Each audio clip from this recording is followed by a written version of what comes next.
Sports Encyclopedia. We West Steve Kim. Got Trent in the cut. Yeah. Where you at, man? In the gym shooting, I'm Durant. You ain't shooting John Moran. Darnell is the Ball State legend. I'm the Warren Central High School legend. I'm proving with a reliable source, straight from the mouth of the horse. Smitty and JB and Smitty from West Coast to Yost. I love talking ball. It's nice to connect with guys that are like-minded and just are real and genuine. Better stay in your lane. How did you are fucking insane. Dude, what? You just will not give this guy his flowers. What is wrong with you? Oh, you must have thought I was a bitch. I am him. Use not it. What's the topic? With your logic when I flow. Big Komodo, I was talking. Gotta get back to letting the baby cry a little bit to see if they can soothe themselves. That's a bar. Issues get pressed so past it don't get sacked like bags and baggage. Smitty and Jason Brown killed it, yeah, it's a rap. We what the game's been missing, we switched it and filled the gap. I identified him after his third fight and I said that guy should be a star. I'm so proud of the show, bro. With the gas, Smitty and Jason Brown. Coach JB Show.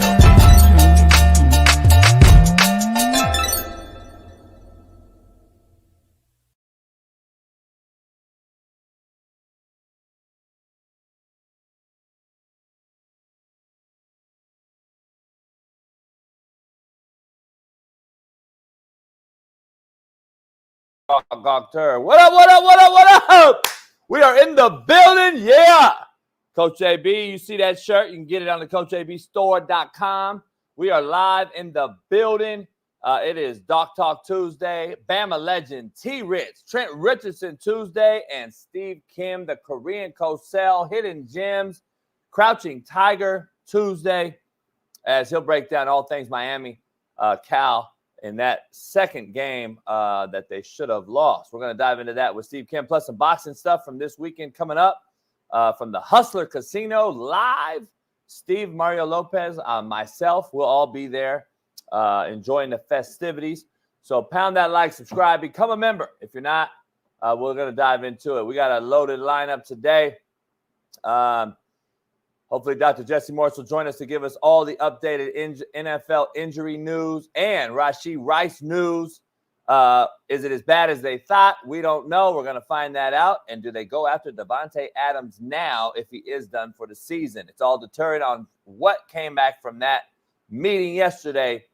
But it seems like it's an LCL injury with Rashee Rice. Dr. Jesse Morse is going to break that down. That's a lateral collateral ligament, if you don't know or never went to school, like most of you on TikTok, Instagram, and Twitter. So let's dive this thing in. We got a lot going on. We're going to dive right into the show. So shout out to everybody. Big Smitty will be back on Thursday, I believe. They had him doing this for about 7 days straight. So he'll be back Thursday, I think, and we'll hit the road running. But let's dive into this thing, man. College football has become an absolute joke. Can't wait to talk to 3 college football fans today. Whoever thinks this is conducive for sustainability is delusional. The new fad or trend is now redshirting in the middle of the season because of the lack of playing time. So let me get this right. Can't wait to talk to Roddy White tomorrow about this. Screw perfecting your craft. Screw my teammates. Screw my commitment. And screw getting better. Screw learning how to compete. And screw toughening my skin. And don't learn about how to compete on the field. Let's worry about competing and living off the field. But we teach you to quit now. You're going to quit for the rest of your life. Got it. I got it. So let's just continue to set these kids up for failure, as we will now teach everyone, hey, man, you all deserve a trophy. Everyone should play. And everyone should get everything they want without earning it. Got it. Makes so much sense. No, I'm not joking. It actually does make sense. Look at society. Look at how soft these kids are. How entitled these kids are. Look at the enablers as you look at the entitled kids I just mentioned too. Who's the one enabling these entitled little kids? The parents, the coaches, and the non-caring assholes of America, NCAA. It's the money-making conferences who use these kids as a piece of meat in the meat market, only to wipe their hands clean of any wrongdoing because their name isn't on the ledger. It's not on the check, and it's not on the contract. The NCAA, non-caring assholes of America, has created this madness and should be held accountable for the pussification of the sport and the rabbit hole that it is headed down. But what do I know? Let's dive into it. Patrick Mahomes and the Chiefs' queendom takes out the Saints in Arrowhead. You know, it's ironic. Right before an election starts or begins here next month, the Chiefs have more primetime games in the history of NFL football. It's ironic. Just put the pieces together real quick. The Chiefs have more primetime games than anybody, more home games than anybody to start the season on TV. And guess who they show all the time? The Kamala voting Taylor Swift. Isn't it funny how that works? By the way, they play on a Thursday night right before the election at home. Oh, man. Anyway, Russell Wilson tells NBC he'll be ready to go next week. And he has a new catchphrase for the season. Win the 7th. Whatever the fuck that means. We're going to dive into it. Michigan football's director of high school relations, Chris Bryant, tells Washington's fan to shut the fuck up before you get fucked up. Bryant's entire bio has been wiped from the Michigan Athletics website. And interesting, we're going to dive into that. Alabama legend Trent Richardson joins us to react to Bama's loss to Vanderbilt. And Steve Kim joins us to talk Miami's comeback win over Cal, which he watched in person. Plus, Dr. Jesse Morse will join us with all updated injury from college to pro. And all you fantasy players out there can get your DFS picks going. But before we begin, the one and only Compton legend, Matthew Stafford riding, Larry Bird shooting, white quarterback loving, and black quarterback hating. The one and only Coach JB. Without a doubt.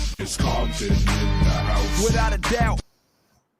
Yes, sir. I'm in the building, rocking it solo, dolo, YOLO, whatever you guys say. It is what it is. We got a lot to dive into. Let's dive right into the quote of the day, brought to you by BetUS. We'll have all that shit ready for you as we signed a deal with them. We'll get that all figured out this week. And tomorrow, maybe from the studio, we'll break down and launch BetUS, which is our now new proud sponsor of the show. So shout out to them for having faith in the show's growth. And we'll be with them for a minute. Quote of the day. If you help someone and expect something in return, you are a business partner, not a friend. JB, that's top 5. 2 things can be true. That was Smitty.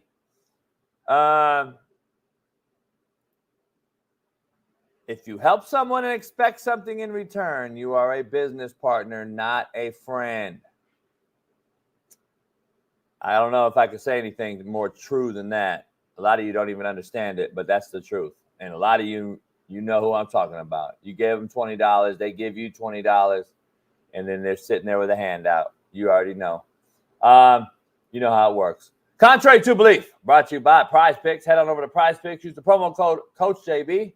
And also Skybox Tickers, Skybox Sports Tickers.com. Go check out Skybox Sports and use the promo code CoachJB. Get 10% off for your man cave, your coaching offices, whatever it may be.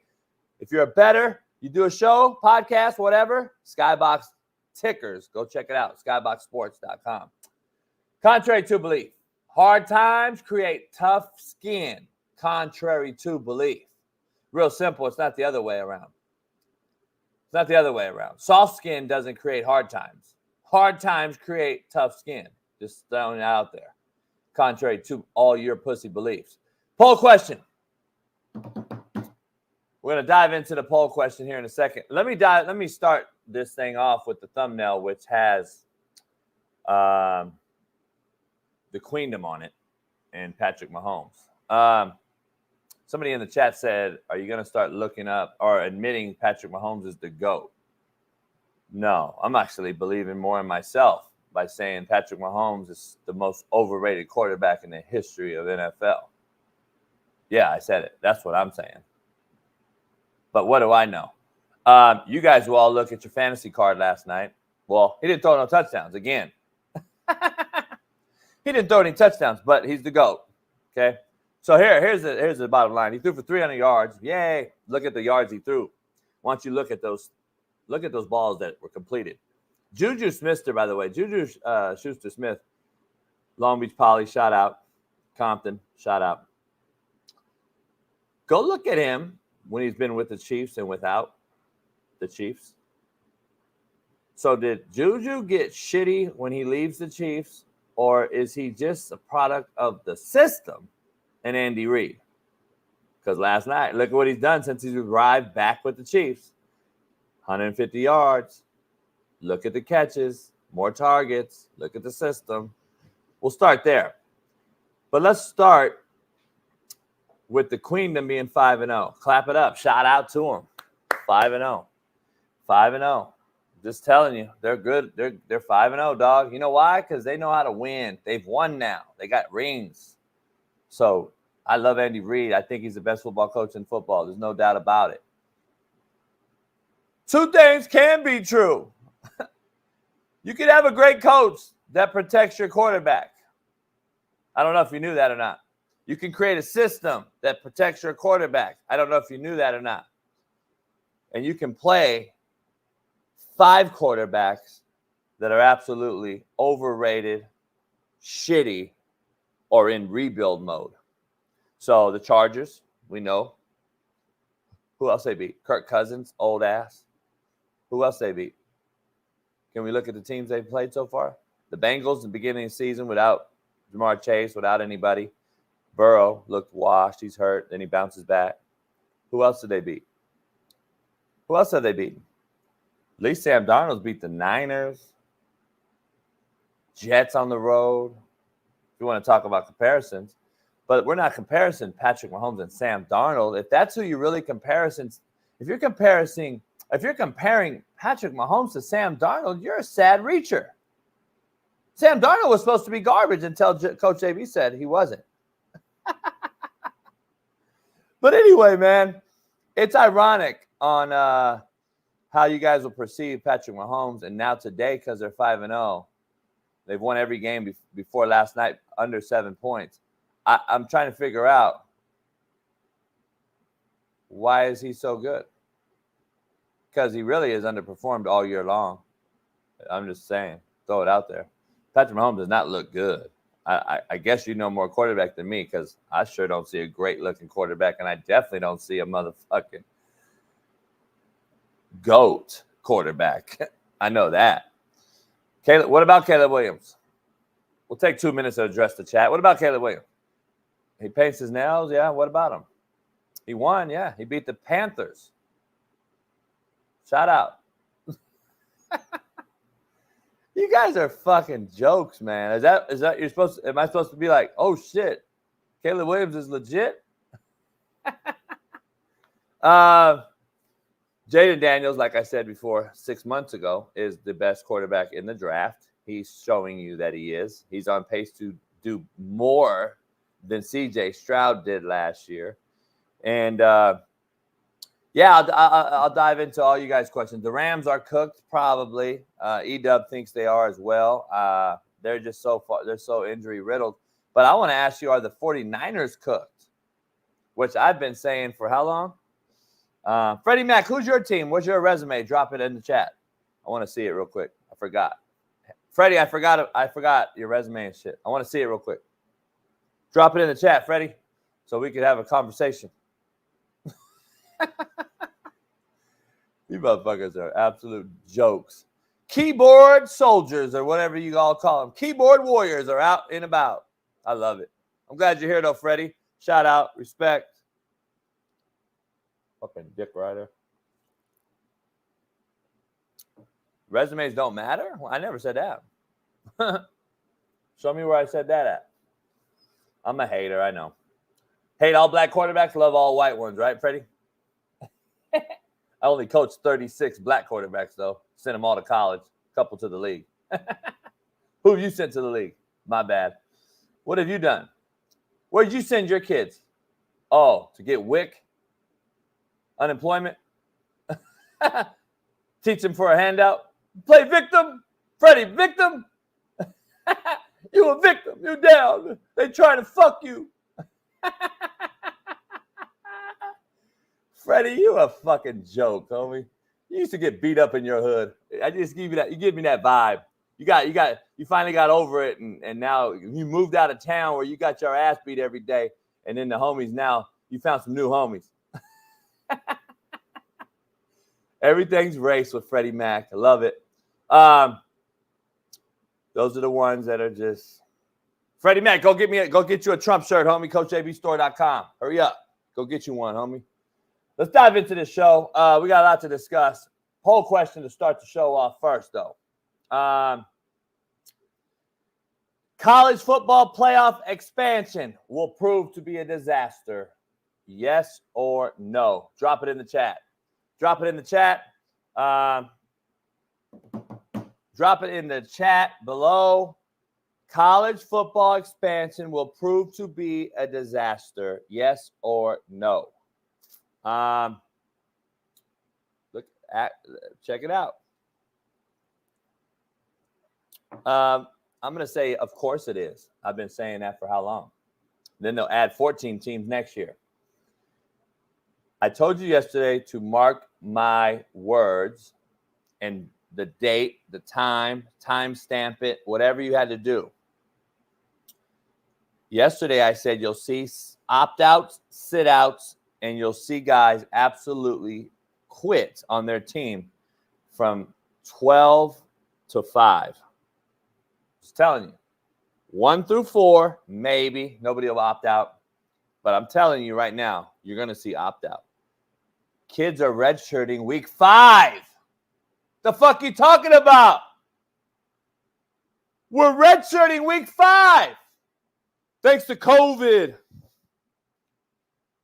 Senior linebacker, redshirt senior linebacker Johnny Johnson is redshirting. Wait, what? Redshirt senior linebacker Johnny Johnson is redshirting week 5. Wait up, didn't you already redshirt? You just said you're redshirt Johnny Johnson, redshirt senior. We got motherfuckers playing 9 years in college. 9. Decommit's not a word. Sorry. I have decommitted. It's not even a fucking word. It's not even a fucking word. Decommit's not a word. Just throwing that out there. Type it in your text. It doesn't even fucking come out. It doesn't spell. So, yes, college football expansion will prove to be a fucking disaster, like I've been saying. And we'll see. We'll see.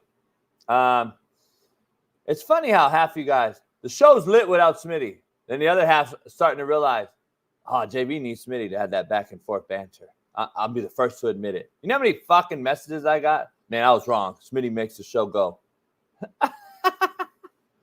You motherfuckers are so teeter-tottery, fucking wishy-washy, funny style. I don't know what else to say. Funny style motherfuckers, man. I'll tell you right now. Let's dive into this Patrick Mahomes and Chiefs Queendom take as they take out the Saints at Arrowhead. Let's dive into the absolute problem and why Patrick Mahomes is 5-0. But before we do that, we're going to talk about the Chiefs Queendom and Patrick Mahomes and the reason why Patrick Mahomes won last night, because the other quarterback seemingly is always shitty. Let's dive it in. Our main man, doctor extraordinaire. You can find him on Instagram, Twitter, and TikTok. Our main man, Dr. Jesse Morse. Doc. Good morning. What up, brother? How you doing? Trying to stay dry. Oh, man. Are you in the mix of this? I am south of it. It's raining, but thankfully I think I'm going to get lucky. But if I was about 100 miles north or 150, 200 miles northwest, northwest, it would be bad. Damn, man. I just can't believe this whole thing. Like, I'm just seeing this thing. And then they're saying another one, too, maybe after this? I just go with the one we're dealt with. I can't get too far ahead of myself. I know, man. We got weather guys in the chat. We got, everybody wants to come in and chime in. And then you got the conspiracy theorists, and it's unfortunate. I know Tampa Bay is leaving today already. They're getting out of Tampa for the Bucks, for their game. The Lightning, I'm sure, would have to do the same. Hockey season is going now. Yeah. Tonight, tomorrow night, one of these days, I think they're starting.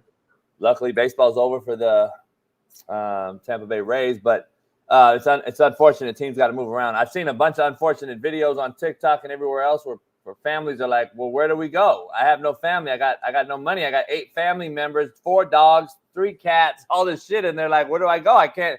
And some people I see are like volunteering their homes, like in Georgia. And so shout out to all the good old Americans, man, helping out folks on social media. That's one good thing about social media. The hardest part of it, there's 2 parts. One is, if you were lucky enough to get gas, you probably don't have enough to get gas. You're not going to be able to get gas again to get far enough north, because it's supposed to hit Orlando. So Orlando has, is pretty much probably low on gas too. So that's where it gets tricky. And then the problem is they just dealt with a storm 10 days ago. They only have 5 to maybe 10% of the debris picked up. If this storm, it dropped a little bit last night in terms of physically dropped a little bit. So maybe a little bit south of Tampa. But this is one of the strongest storms ever recorded, from what I can tell. I heard it was the most energy or something ever. Atmospheric pressure, yeah. But it's crazy. I went through, this is probably this one I don't really consider getting hit by, but probably my 8th. Somewhere around there. I don't know. I stopped counting at this point. But the good thing is we get a warning, unlike the landslides and the earthquakes and the tornadoes and stuff. But at the same time, these are crazy. This has potential to be Katrina-like, to give you an idea of what we're talking about. Yeah, definitely Irma already, they're saying. And I know that was big. I don't know, man. This is crazy. I see all this stuff, and it's crazy too. In California, we're in earthquake heaven here, and California now has spiked up insurance for earthquake insurance for your home, of course. And I'm hearing buddies of mine in Florida are like, yeah, now they're spiking up flood insurance, and it's ironic that they do this shit when all these disasters happen. Yet FEMA nowhere to be found apparently, so it's crazy. I don't know. It's a lot of people can't afford it, either can't afford or don't buy flood insurance because it doesn't apparently it doesn't help as much as you think it would. And I don't think people understand how high a 10 to 15 foot storm surge is. If you are on the 2nd floor, there's a chance that water is at your feet. Yeah, that's insane. Yeah, I have a couple of my buddies. Their neighbors died last week, two weeks ago, from drowning from the first storm. Remember, these are a lot of retirement communities. A lot of people move down here to retire. They don't have the resources to just get up and leave. And it's ironic they leave from bad weather areas. Most East Coast, like your Bostoners, your New York, my neck of the woods. Yeah, they come down south, right, to get out of that weather and inclement weather, and then you get hit with hurricanes it seems like they're more frequent than ever too. I don't know, man. It's weird. Oh yeah, I knew it was going to be a bad year, and it's coming to fruition. Yeah, and out here it's like 100 degrees all of a sudden again. Here it's like fucking weird, man. So you're getting that buildup from this pressure here that's hot. It's going that way towards the Gulf, which is even grabbing it more and pushing it your way. It's all crazy. It seems like it's a crazy thing. Let's dive into your wheelhouse. The Chiefs Queendom is on the thumbnail. Patrick Mahomes throws for 300, no touchdowns. Again, his least amount of touchdowns thrown through 5 games in his career. Where you at with what you saw last night and the results from the Rashee Rice LCL is what it seems to be. I know you did a report on it. Yeah, there's some conflicting evidence or reports, which is pretty rare. This whole story has been crazy. Down. Break this whole thing down from the start to the end real quick. So, you know, the initial injury, obviously, Mahomes throws a pick. Rice is trying to catch the guy. I think he ends up actually knocking the ball out of his hands. Mahomes tries to tackle the would-be guy with the ball, and unfortunately, he clips Rashee Rice with his shoulder directly on the inside or kind of front inside of Rice's knee. So if you think of that energy, it's going to go through the knee directly across. So it's rare. See if I have any. I don't have any models in here. It's so going to be rare. Is like his knee kind of goes back like a hyperextension almost, right? Well, yeah, but the problem is this is rare because usually your other knee is there. But because he was planted, Mahomes took an approach, well, not on purpose, but he took an approach so it hit, instead of hitting square, it hit on an angle, so towards the inside of the knee. But that energy displaced across and hit the lateral or forced the lateral part of the injury. Now, they probably did at least 2 MRIs, if I were to guess. Then yesterday, Dr. Cooper, who's the team doc for the Cowboys, actually, one of the top specialists for knees in the country, he scoped him and said, you know what? It looks like this LCL is really pretty beat up. They didn't comment on an ACL. They didn't comment on PCL. I wouldn't be surprised if either or both of those are injured as well. An isolated LCL sprain, which is the ligament that runs north to south on the outside of the knee, is only 2% of knee injuries. 2%. That's how rare that is. Yeah. So that's when you see an isolated LCL injury, you're like, how the hell did that happen? It's super rare because that other knee is there. So the odds of you doing that are pretty low. So that usually there's a bunch of other ligaments around the outside of there where the hamstring attaches. That's what we call the posterolateral corner. And this is responsible for rotating. It does a lot of stability. Like, this is an important part of the knee.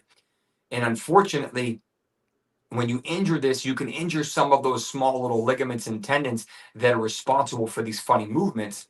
And sometimes they don't rehab the best. They don't repair the best. Furthermore, if he injured his ACL, which we don't know yet, rap sheet saying it's only LCL, and then Schefter's saying we don't really know what it is, which is kind of funny. And then, but I'm pretty sure they're doing the surgery today, so we should know either tonight or tomorrow. Final diagnosis. In my opinion, he's done for the year. I'd be astonished if they pulled this out. If you're gonna repair the LCL, like I had an LCL in high school and I was a quarterback. That's when a lot of quarterbacks back in the day, quarterbacks used to get LCLs, the most rare one, because they didn't have knee braces and we were pocket guys, so we'd get hit on the inside, which would affect the outside. So I only sprained mine, but I remember it was like, it feels like a burn, like almost like a little burn on the right. Well, and the problem is that there's a super important nerve right below it. Yeah. So like, they repair that with surgery. I mean, it's not like a meniscus, right? This thing is done, right? So it depends. To the point where it's a surgery, that means it's grade 3, which means that the highest risk for this is you have to reconstruct it, not repair it. The repair rate is awful for these. Based on data, whereas the reconstruction rate, which is usually losing a different ligament or tendon and just kind of building a new one, is much better. It's only about 6% fail rate, whereas repair is about 40%, which is pretty high. With that being said, the peroneal nerve is right below it, and if you injure this causes foot drop, which you guys have probably heard of before. So let's hope that it doesn't seem like it's irrelevant, but it's something to at least mention. And the other thing is, if this is just an isolated LCL, it's going to take about 6 months to return, which, obviously season ending. If this is an ACL plus an LCL, now you're starting to talk about a year. The only comp we have for ACL, LCL that comes to mind is J.K. Dobbins, who is a contact ACL, which is very rare, of only 20-25% of the time. And he looked pretty good, but again, he hasn't really done a whole lot since he looked good. With that being said, it's just a weird situation because I've never, rarely do they say like it's not as clear. Like why is it so confusing? You know, but I think Juju came out of nowhere last night. Kareem Hunt looked like it was 2020. Kelsey looked like it was 2020. They played pretty well, and it didn't even look like they missed Rice or Pacheco, which was weird. Carr made some unfortunate decisions. I think there was definitely some calls that either didn't go the Saints' way or weren't made, which I thought was a little fascinating. I'm like, Shocker. Why was that not called? Like, I had a couple was bets. Swift there? Was Swift there? Yeah. Yeah. I had a couple bets that obviously didn't cash because Carr got injured. And that substantially affected the offense. But it was a sloppy game, and they should have beat him by 30 or more than they did. The Andy Reid factor is realer than people want to really give credit for. I'm just telling you, that guy it doesn't matter who's there. Like, he's going to get it done. And, he's good at what he does. And you see, Mahomes didn't throw a touchdown again, and he threw for 300, but not a touchdown. Look at what they do. They have to manipulate things to make it work because they don't have that outside guy where they can actually just throw the ball to an isolated X receiver and go one-on-one. They don't really have that guy.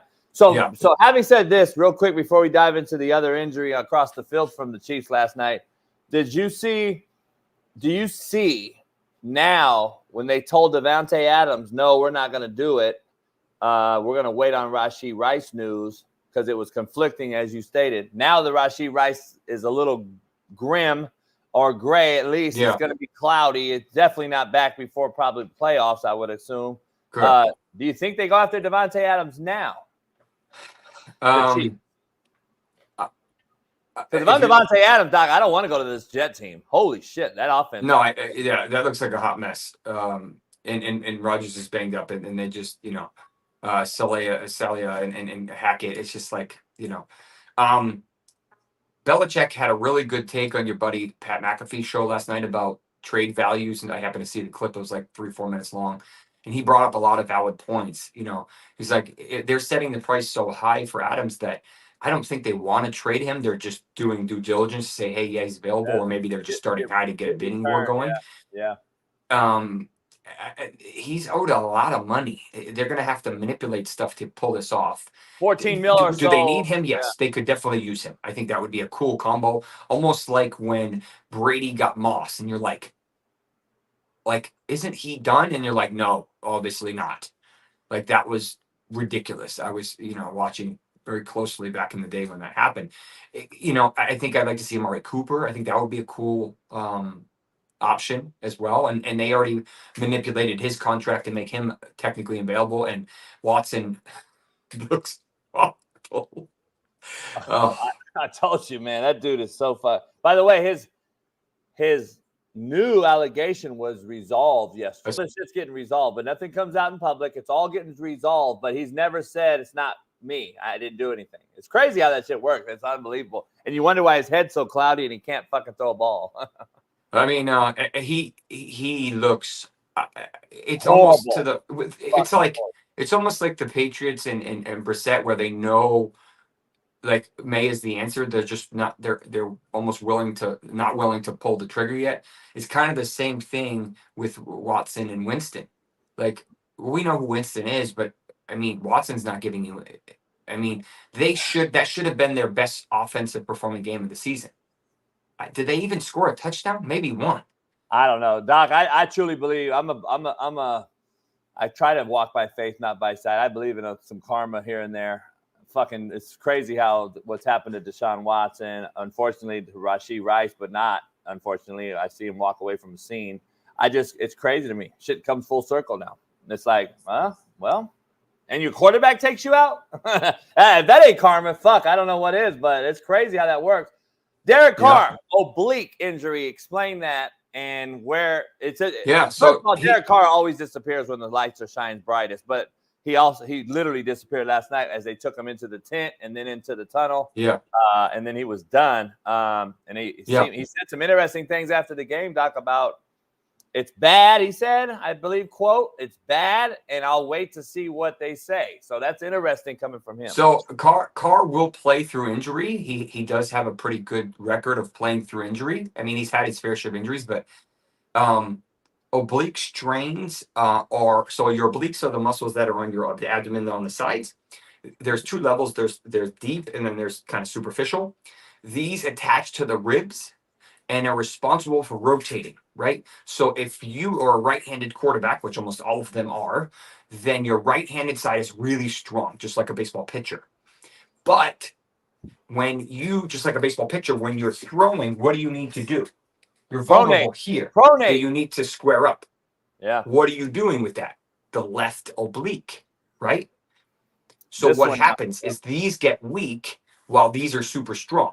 So what happens is you come back to center, and if this side is weaker, which it is, than the dominant side, this can strain. Now you can see he was kind of grabbing like here, and that's where the obliques attach to the ribs. So that makes sense. And this would look like back, but you can tell it was more side than back. Doc, let them know. I've had these. I'm just telling you, and I've had suck. They're for a quarterback. I'm just telling you, you can shoot it up. You could take a mini Don't pill matter. if you want. It doesn't do fucking nothing, man. No. And the problem is these don't heal quick. They heal. These actually do heal. They just don't heal quickly. So even the data on these is funny. Grade 1s, which is usually mild, and grade 2s, which is usually much more moderate, both have a tendency to heal at roughly the same pace, which is strange. About 3 to 4 weeks, which is pretty average. Some people request, I don't know what you recommend, but some people recommend a good chiropractor to adjust, so make sure everything's in line so that thing can heal quicker. Yep, you can, because sometimes the ribs can pop. Yep. In front. I actually personally inject these with stem cells. PRP can help, but oh my God, is it painful? You can do these. You have to be very good at what you do because the lung is on the other side. Remember, Tyrod Taylor, Justin Herbert? Yeah. Same issue, different location. This is probably going to divert or lose the attention of Devontae Adams going back to New Orleans because of this injury, in my opinion. This is going to cost him 2 to 3 weeks, which is then going to be basically like, no, it's not worth us to even potentially try to get Devontae, right? Indirectly. I would not be surprised if he doesn't come back for 2-3 weeks. And if he does come back, I don't trust him because this could be 3-4 throws and he's like, that's it, I'm done. So Hayner, I think his name was. Yeah. And he actually made some good throws. You see that throw with the Tipton, I think his name was. Yeah. That was a perfect. Freaking perfect. Yeah. And then it went right. It was a hard catch, but come on, man. They got someone else on that staff or on that team too. But then Taysom Hill's out, and then I think they have another quarterback. I was surprised when. Yeah, they got the rookie. Rattler, right? Rattler. Yeah. He looked pretty good in preseason, if I remember correctly. Yeah. So we'll see. He was always a hype prospect. I don't, you know about that stuff more than I do, but it's just unfortunate. Olave didn't do anything last night. Kamara didn't do a whole lot. Rashid, the kid's good, real good. Moving on. The other guy who has an oblique strain, Anthony Richardson, Big Smitty's buddy. In my opinion, that's part of the reason why he didn't play. People are like, oh, he's fine. He practiced. He practiced. How about that stat though? I have a lot of Colts, what I call homers, messaging me, responding to some of my stuff. I'm like, I understand he's talented, but he has a like it's hard to move the sticks when you don't complete your passes. Yes, you may be able to throw a 50-yard bomb perfectly, but that's not a normal routine play. Doc, he didn't do it in college. Now we expect him to do it in the pros. It's ironic. I know he's an athletic freak, right? We know that. But that doesn't always translate to being amazing. Like I said last week, Jaden Daniels is who we wanted Anthony Richardson to be. And that kid is a freaking monster. Yes. He's the best. Right? Draft, and we saw with Flacco, who I wish somebody tweeted this yesterday. Imagine if Flacco had a good offensive coordinator and coach when he was in his prime. Oh, I know. I felt like we got robbed. There's a few of them out there. The Red Rifle, Flacco, these old guys sit in the pocket. Guess what? They get it done. He's thrown for 300 twice now, 3 touchdowns. Like these old guys are like showing these young guys, hey, I know who to fucking throw hot off of. I know how to readjust and Mike Backer. I know about assignment football. I've been sitting on the couch and I come in and just show you up. That's basically what they said. Yes, that's what's crazy. That's why I don't understand how these people don't understand these kids who refuse to play preseason because they think they're the fucking that good.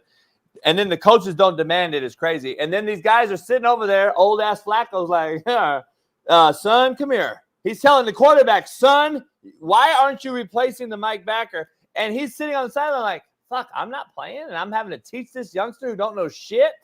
Like it's just unbelievable. Then he gets in the game and he's like, boop, boop, boop, boop, boop, boop. Yeah. And everything you should be doing, I'm doing. Right? If I was IR5, I'd be like, hey, coach, I want to learn from Flacco this year. I want to get better. I want to stay out. He should have did that last year. I mean, we should have never drafted him, but yeah, I get it. Right? Let's move on because we'll be here all day. Will Levis probably going to return this week. Has a mild AC sprain of his throwing arm. Not overly concerning. Is a little bit high risk for re-injury. Rudolph didn't do a whole lot last week, so that's when he played. So that was probably the reason. Herbert should be pretty much 100% or close to 100% from his high ankle coming back this week off a bye. Jordan Love looks pretty good. That knee's getting better. Russell Wilson, he might be relevant this week. Whatever. I think they're just babying him at this point.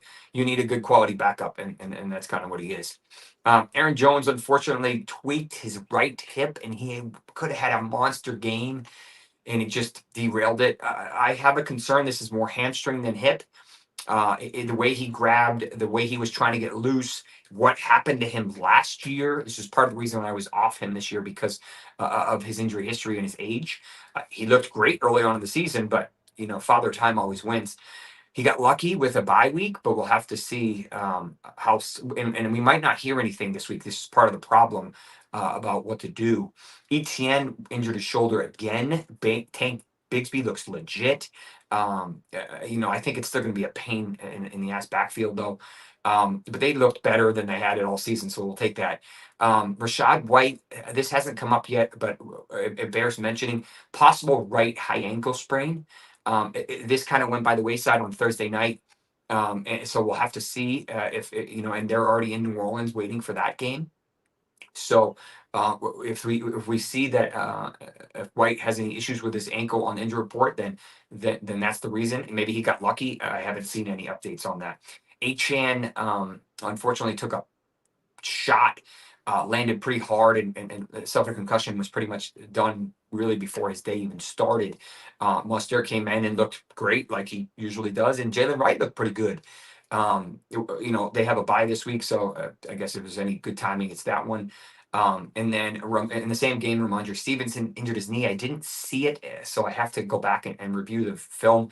And they're playing Houston this week, so we'll see how that plays out. It doesn't really matter, to be honest with you. I think Houston's going to beat him regardless.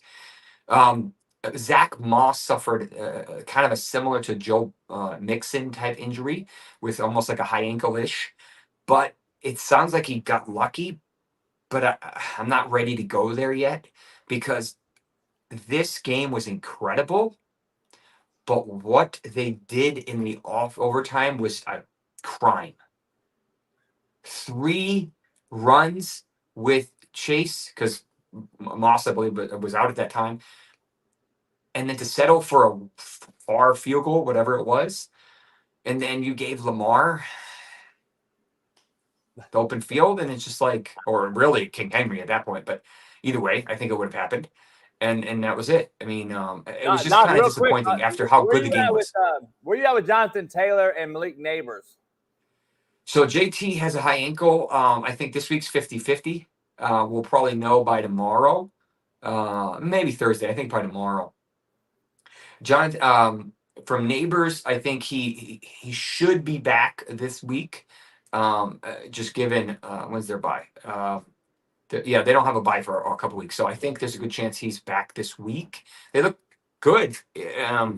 Somebody was saying that there's a hangover after Detroit Lions. Did you see this? Yeah. Well, I don't know what happened, but that may very well been the truth. Daniel Jones not looking half bad. Which is kind of funny. Bijan should be okay. Brian Robinson banged up with that knee, but I think he'll be all right. Chubb probably not ready this week. Singletary could be back this week with his groin. Tracy looked pretty good. Kareem Hunt looked good with no issues. Zamir White's pretty much useless at this point with his groin. Jalen Warren could be back. He's got a mild PCL sprain, so he could be back this week or next.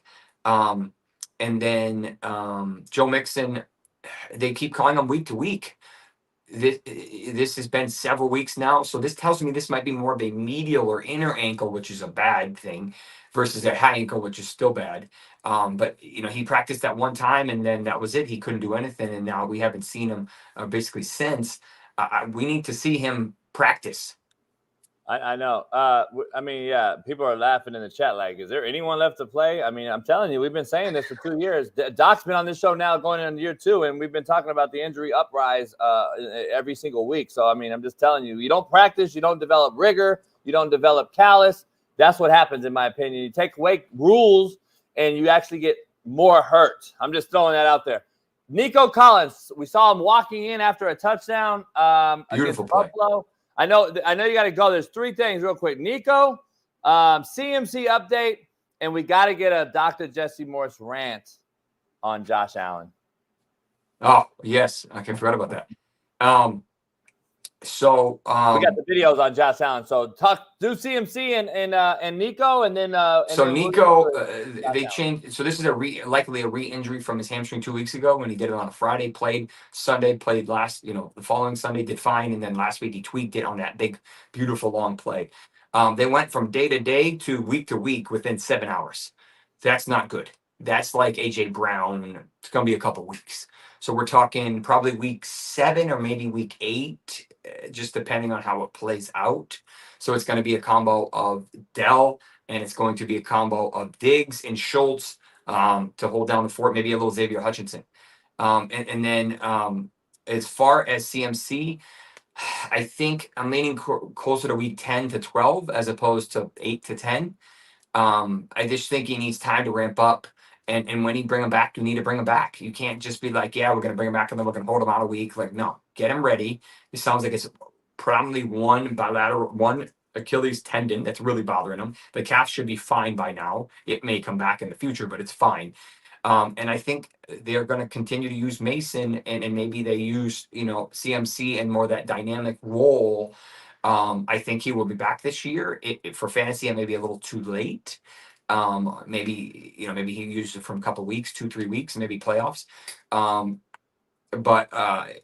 Is there a possibility he tweaks this and is done for the year?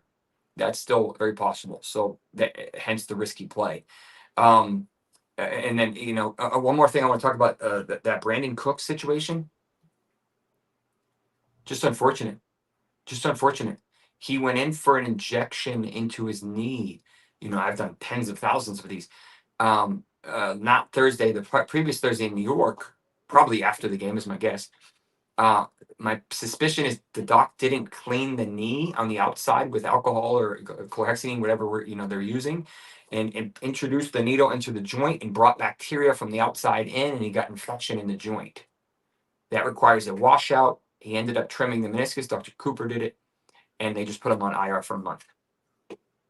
All because of that one injection where the risk of infection is possible, but it's very, very low if you do your job, and he didn't do his job, or he or she. And as a result, now you just lost a player for at least a month. Is that malpractice on that end?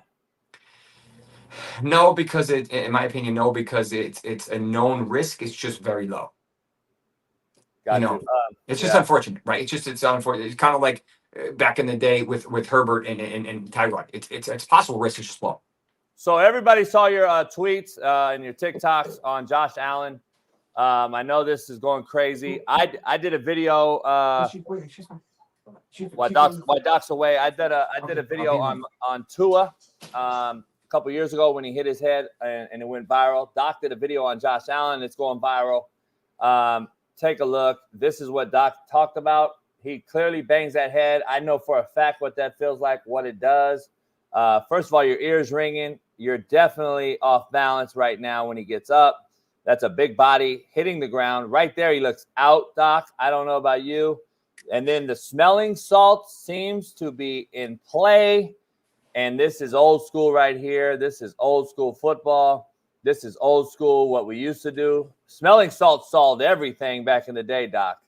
Where you at with this? Give us your take before you get out of here. I appreciate you jumping on. We have these in our office for a reason. Woo! This is what he has. Woo! This is my procedure chair. So right here. It's right here.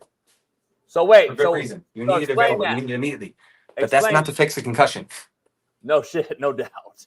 That's So to what wake is it- someone what up. is If salt it does? will, it's such a noxious stimuli, it wakes you up unless you're dead. Like, it's awful. I mean, it is, you crack it and it's like, I mean, and people are like, what just happened? But here's where I'm at with this. If you look at this video, this wasn't like, oh yeah, he got hit. No, he took a shot. Okay? That was third down. They kicked on fourth down. And then the Texans went down 3 and out, and he was A back on total the of following 6 drive. minutes, 3 seconds. Is that right? A total of real time 6 minutes, 3 seconds has elapsed. I was wondering that, and so thank you for clarifying that. All I know is that there is almost no way that he clears the concussion protocol seeing this video. In 6 minutes. In 6 minutes for that. Ever. You know, they should take 5 to 8 minutes. If the first doc says there's no concussion, then the second independent neurotrauma consultant should review. If the first doc says it's a concussion, then the second one doesn't need to because it's already a concussion. Obviously, the first one cleared it, which means the second one had to clear it. That means both of them, in my opinion, are liable. Yes, I understand you're losing the game. I don't care about the results of the game. That's irrelevant in the health of this patient. Right? Doc, I'm just telling you, in a league where we say safety players, safety, blah, blah, we paint the field with fucking rainbows and all this other shit. We do so much other bullshit for optics. They don't care about these players. I know they And break down the independent neuro and how so they basically try to eliminate him from being involved in 6 minutes. That means, right? I mean, I'm not going to take him there. Unless they did a rapid version of the concussion because they're like, hey, we're you know, the end of the game. But the timing of the game shouldn't impact your exam. I don't care if it's the first play or the last play. The timing of the game, that's why it's in a blue, non-see-through tent. He, you know, and like, oh, he's not a concussion protocol, McDermott said yesterday. Why? How is he not in the freaking protocol? But Tua is every day. I mean, Tua like, hit his head. What's the difference, Doc? Real quick. I don't know how long you got, but Tua hit his head.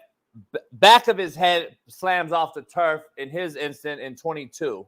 Correct. Josh hits the right side of his brain in 24. What's the difference in those two concussions? None. So it doesn't completely work like that, but the back, in my opinion, is high risk for having what we call a coupe, contra coupe, which is kind of like bouncing forward and backwards. Jaw plays a role. Side, you know, there's a little less damage there. You know, in terms of padding and in terms of trauma. Back seems to be more front, seems more thick neighbors. But realistically, in my opinion, they went out of their way to clear him. And he should have been held out the rest of that game, regardless of who he is, regardless of anything else. And it's just, you know, and if it's almost like if the Chiefs did this, I'm like, oh yeah, he's fine. Like, if they did this with Tua, you'd be screaming from the rafters. Here's the thing. I talked to Eric Weddle and I talked to Shaun King and all the NFL guys that we have every day on the show. And it's funny that, and I remember these in going and seeing certain doctors when they close doors and go and talk to coaches or GMs or upper management. Do you know that they really break down like if the game is on primetime TV or not as well? Primetime games are less likely to have less hands involved. You may not see a smelling salt. A game that's not on primetime, Doc, that may be a game that's a 1:00 game in fucking Newark. You might see a smelling salt and less hands involved. And let's go. You all right? because there's not as many eyes on you. It's very interesting that the PR in this involved. Look at that. Look at that finger pointing at that smelling salt right there. Yep. As he's trying to hand that. Yeah, he's trying to hand that over. If that was last night's Monday night game, I doubt you see that. No. Too many eyeballs. Too many eyeballs, too much risk. So it's very interesting because that shit is real and it happens that way. And it's ironic that people don't, but everything now is on camera because later now you can show it because we caught it on some sort of camera. The NFL needs to be held accountable for this, in my opinion.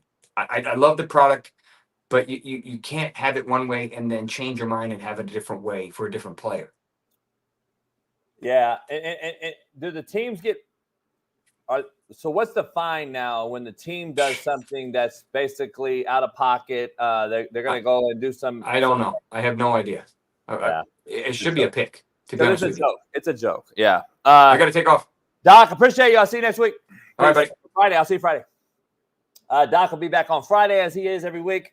Tuesdays and Fridays, Doc Talk. Dr. Jesse Morse joins us to give us updates Tuesday after the Monday night game and the weekend, and then Friday right before the weekend games hit. Any new updates come out, he gives it to us on Friday. So shout out to Dr. Jesse Morse for joining us. Go check him out on TikTok and Instagram and Twitter or X because he went in on the Josh Allen take. And it's very ironic that the smelling salts come out when the game's not on prime time. But anyway, that's a whole nother story. We'll dive into it. So let's take a break. We're going to take a commercial break real quick. I'm going to get me some coffee. Steve Kim is on the other side of the commercial. And this show is also brought to you by First Round Performance. And we got a barcode for that as well. You can go check it out right on Amazon and go get you some First Round Performance gear. And we'll have a commercial for you as well. We'll be back in about 5 minutes. Peace.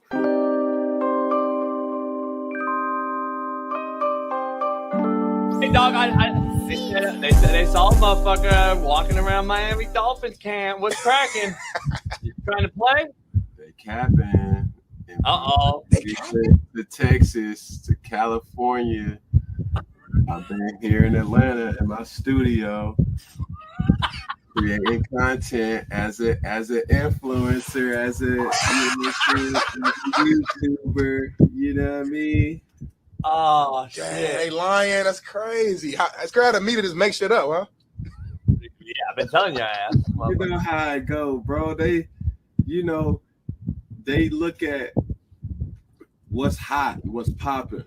And I think one of my missions being in media is you still have to vet the information. These days, they want to be the first to post. Hey, I said it first, blah, blah, blah, not having any truth or merit to it. And it's like, my girl hit me yesterday, said, motherfucker, you in Miami? You in Charlotte? Hey, yeah, that's real. Hey, girl gonna find out. She gonna be like, where the fuck you at? FaceTime, hey, where you? I thought you said you was Because a lot of people live vicariously through you. So what happens to you, it also happens to them. So even your outreach, they like, yo, congratulations to Cam, blah, blah, blah. Hey, hold on. Let me make sure he ain't, you know what I'm saying? So I definitely heard it. I definitely seen it.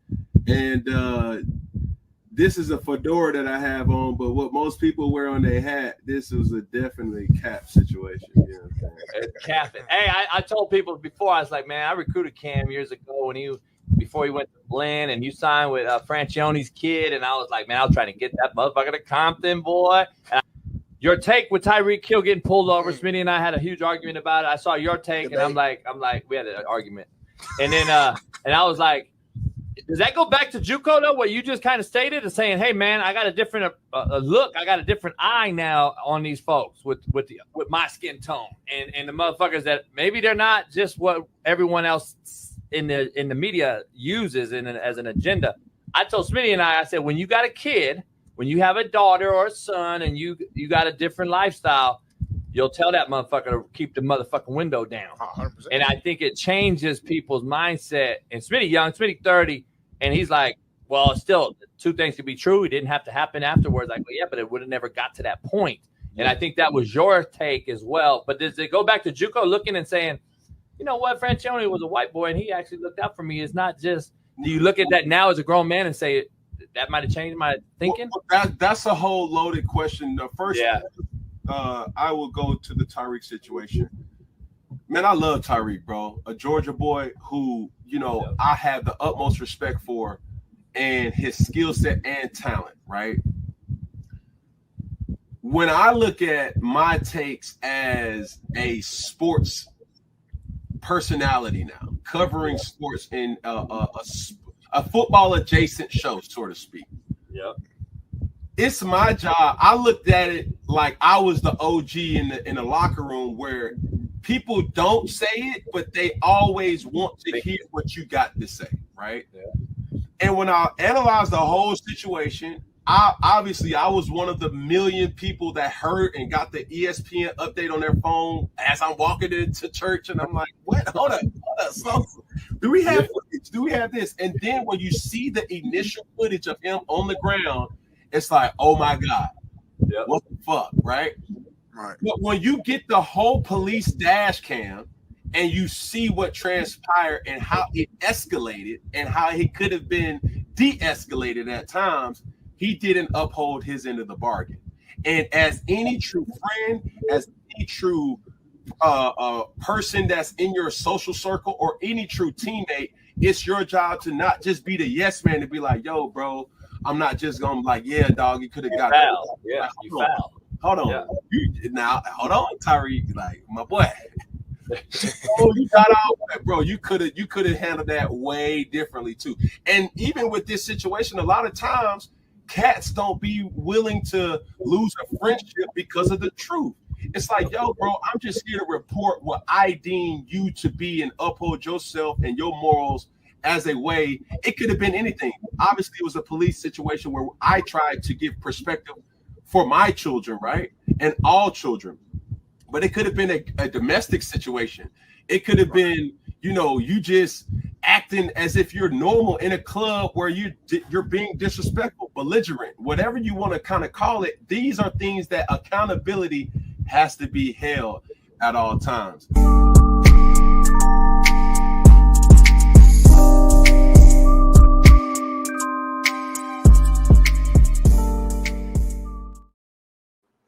We are back in the building. Shout out to Dr. Jesse Morse for joining us on Tuesdays. T-Rich Tuesday. Bama legend Trent Richardson also joins us every Tuesday. He'll be on in about an hour. Steve Kim, the Korean Cosell, in about 10 minutes. We're going to dive into all things Miami, his top 5, bottom 5 list, along with my top 5 and bottom 5 list. And we're having a new segment every Wednesday on the show when we're in the studio and breaking down film with Noel Mazzoni. Tomorrow, Roddy White will join us. But we're going to break down my top 5 NFL teams every single Wednesday as they fluctuate and move around. What teams are playing the best? And every Wednesday, we'll break that down. And we'll take a little fan engagement as well, so you can give us your takes on who it is. So it is what it is. So we'll dive into those on Wednesdays. So we'll stay tuned for that. Let's dive into what Max Crosby, because it's going to be very ironic that Michael Lombardi will be joining this show, I believe, Thursday this week. Shout out to Michael Lombardi. I've known him a long time. Good dude. Take a listen to what Max Crosby had to say about the Pat McAfee show and some of his guests. I got to hear these, clowns that talking online and talking on the Pat McAfee show saying, something's going on, and they're speaking for me, saying I should be on the sideline when I got a high ankle sprain. You know what I mean? And these clowns they're sitting on the couch talking about what I should be doing. But the reality is I'm gaining yardage and trying to get right, and so I can get back on the field. Everybody knows my intentions, and they try to speak for me when, shit, if you speak to me and you know what's going on, then we could have a conversation, but don't speak on my name. You know what I mean? When you don't know what the hell's going on. I'm there. These guys know I'll take a bullet for them, everyone in this locker room. So when you got clowns that are online and talking on, they got their one day of the week where they get to go on the Pat McAfee show and talk, talking about what we should do, and you haven't even been a GM. You're a GM for 1 year, so it's embarrassing. You know what I mean? Don't speak for me. I'm gonna speak for my guys, and that's all I care about. So I really, I get bothered by that because I take a lot of heat, and I could do it. You know what I mean? I've been through that, but don't speak about me when you don't know what's going on. You're speaking for me. You know what I mean? Or speaking about the organization. Oh, something must be going on with Matt. Come on, bro. I don't know. Ask you guys what's your thoughts. I don't think Lombardi likes the Raiders, but I'll ask him that. He'll tell you straight out the truth. So I don't know what the deal is right there, whether he's mentioning just certain people on the McAfee show or if he's just calling out the show in general. Listen, Mac's a real dude. He's a real one. He doesn't have time for drama. He does his own show that kind of stays on track for the current times, not like Micah Parsons where he's interviewing guys that just beat him and talking shit. He's actually just talking about real subject matter in the game, which I like. I'd rather he not do it during the season, but a lot of these guys do. But listen, we'll ask Mike Lombardi and see what he is. He still was a 1%er. He still was a GM. He does a show with Bill Belichick. If you haven't watched it, it's actually pretty good. Lombardi and Belichick. They do a show together, a podcast. Very insightful. I would go watch it, check it out. But look, it is what it is. People do what they do.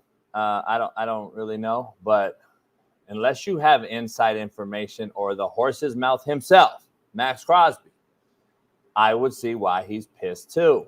I'd be pissed too.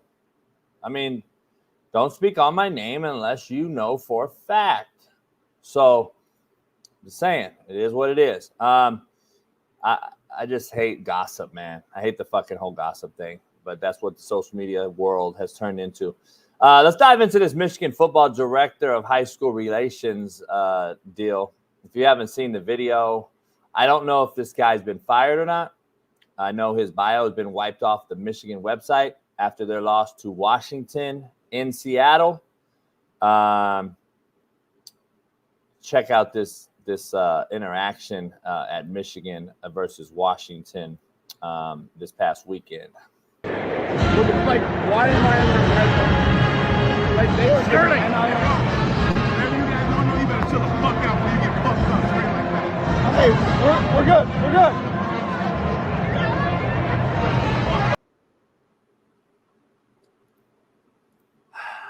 Listen, man. Years ago, when RG3 was at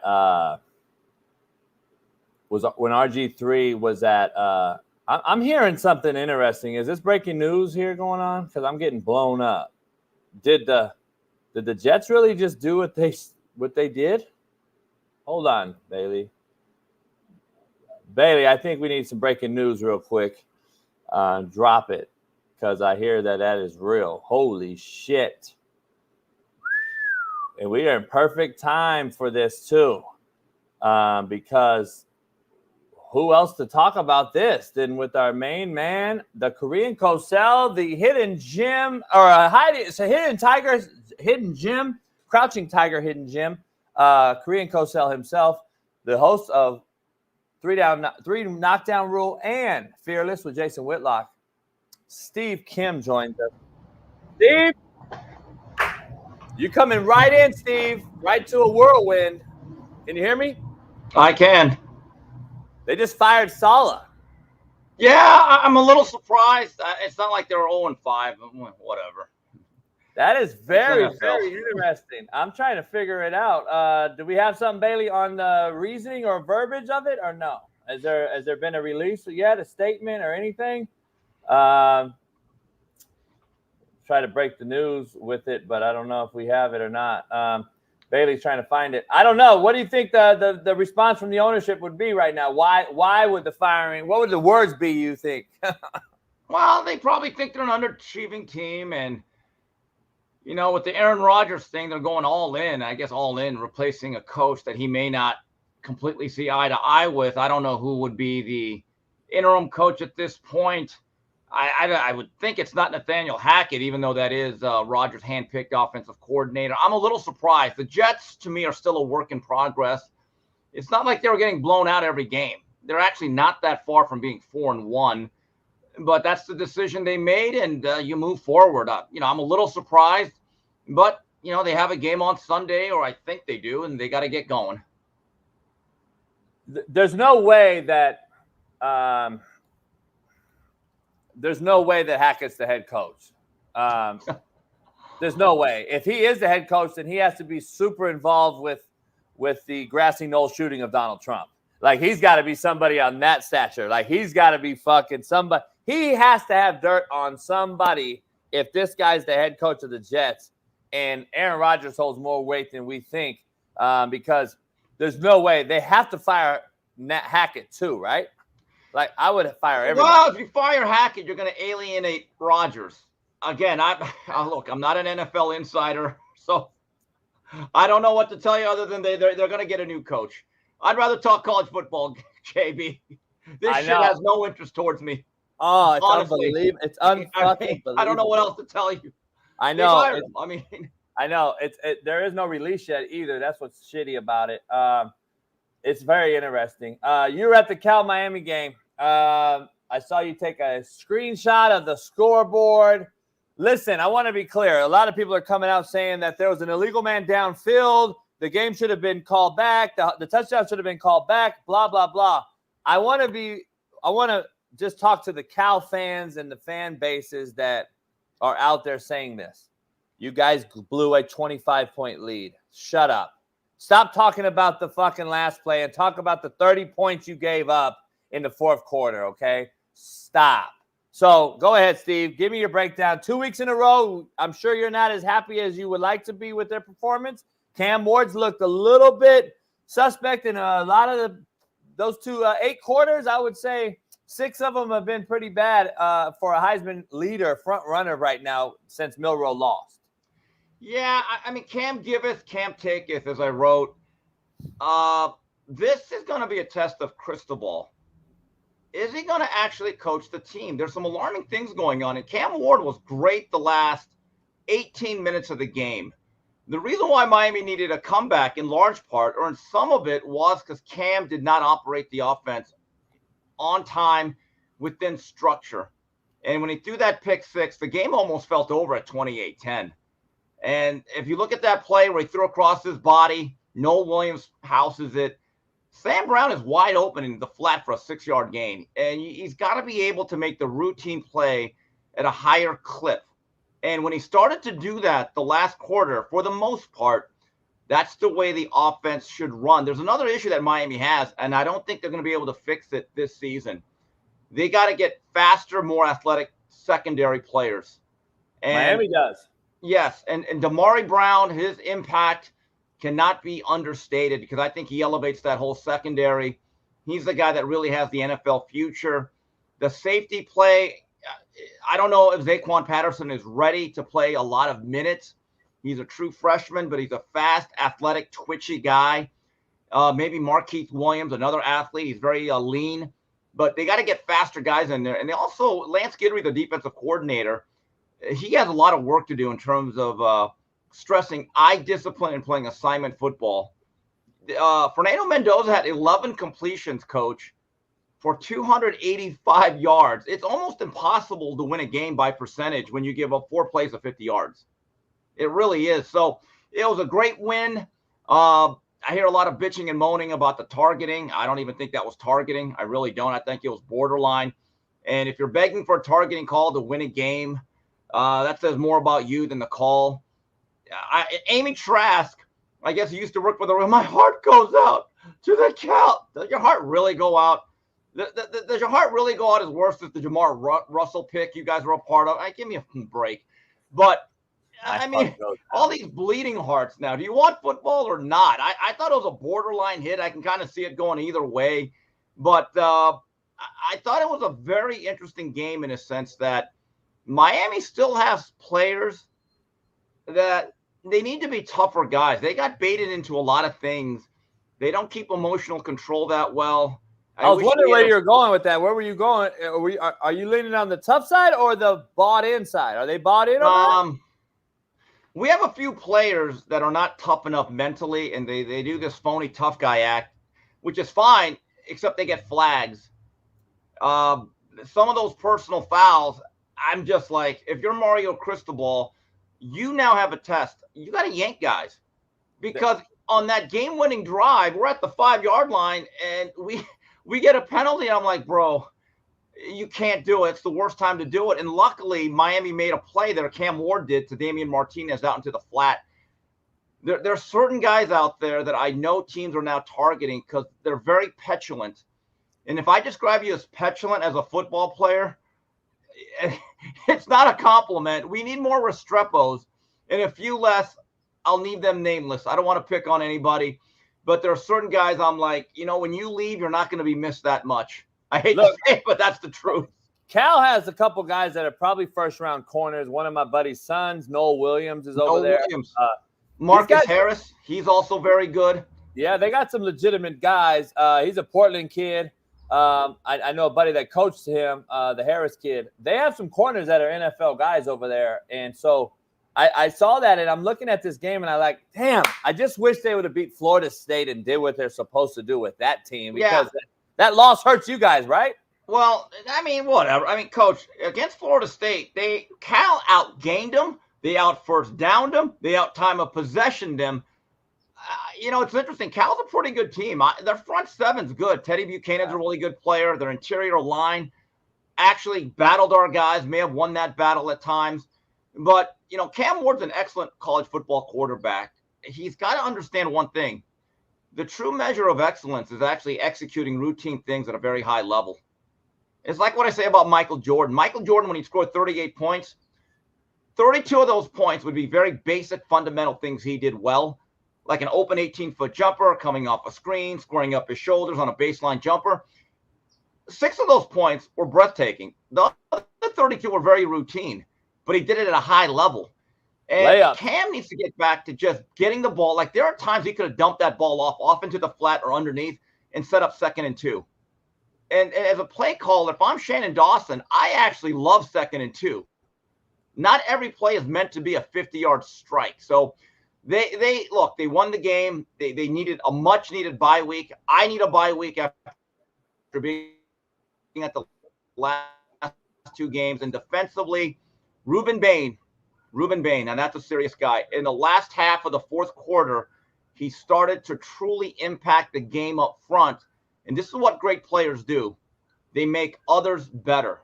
And when Miami needed stops, Ruben Bain on 3rd and longs really started to collapse the pocket and open things up. And he had a sack and a half.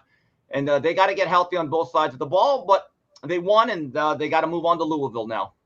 Hey, Steve, and the Cal Berkeley could have been a story for the decade for that program. Justin Wilcox, good friend of mine, is a D coordinator there. I've known them both for a long time. The crazy part is you beat Florida State, you get that win the other night against Miami at home.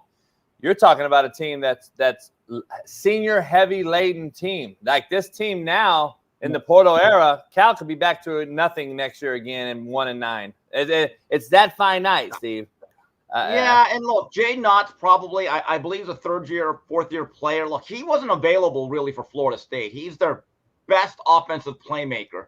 He's been banged up the whole year. If he's healthy as he was for Miami, maybe he makes a difference against Florida State. So, for Cal, Mendoza is a sophomore. He's got a pretty bright future.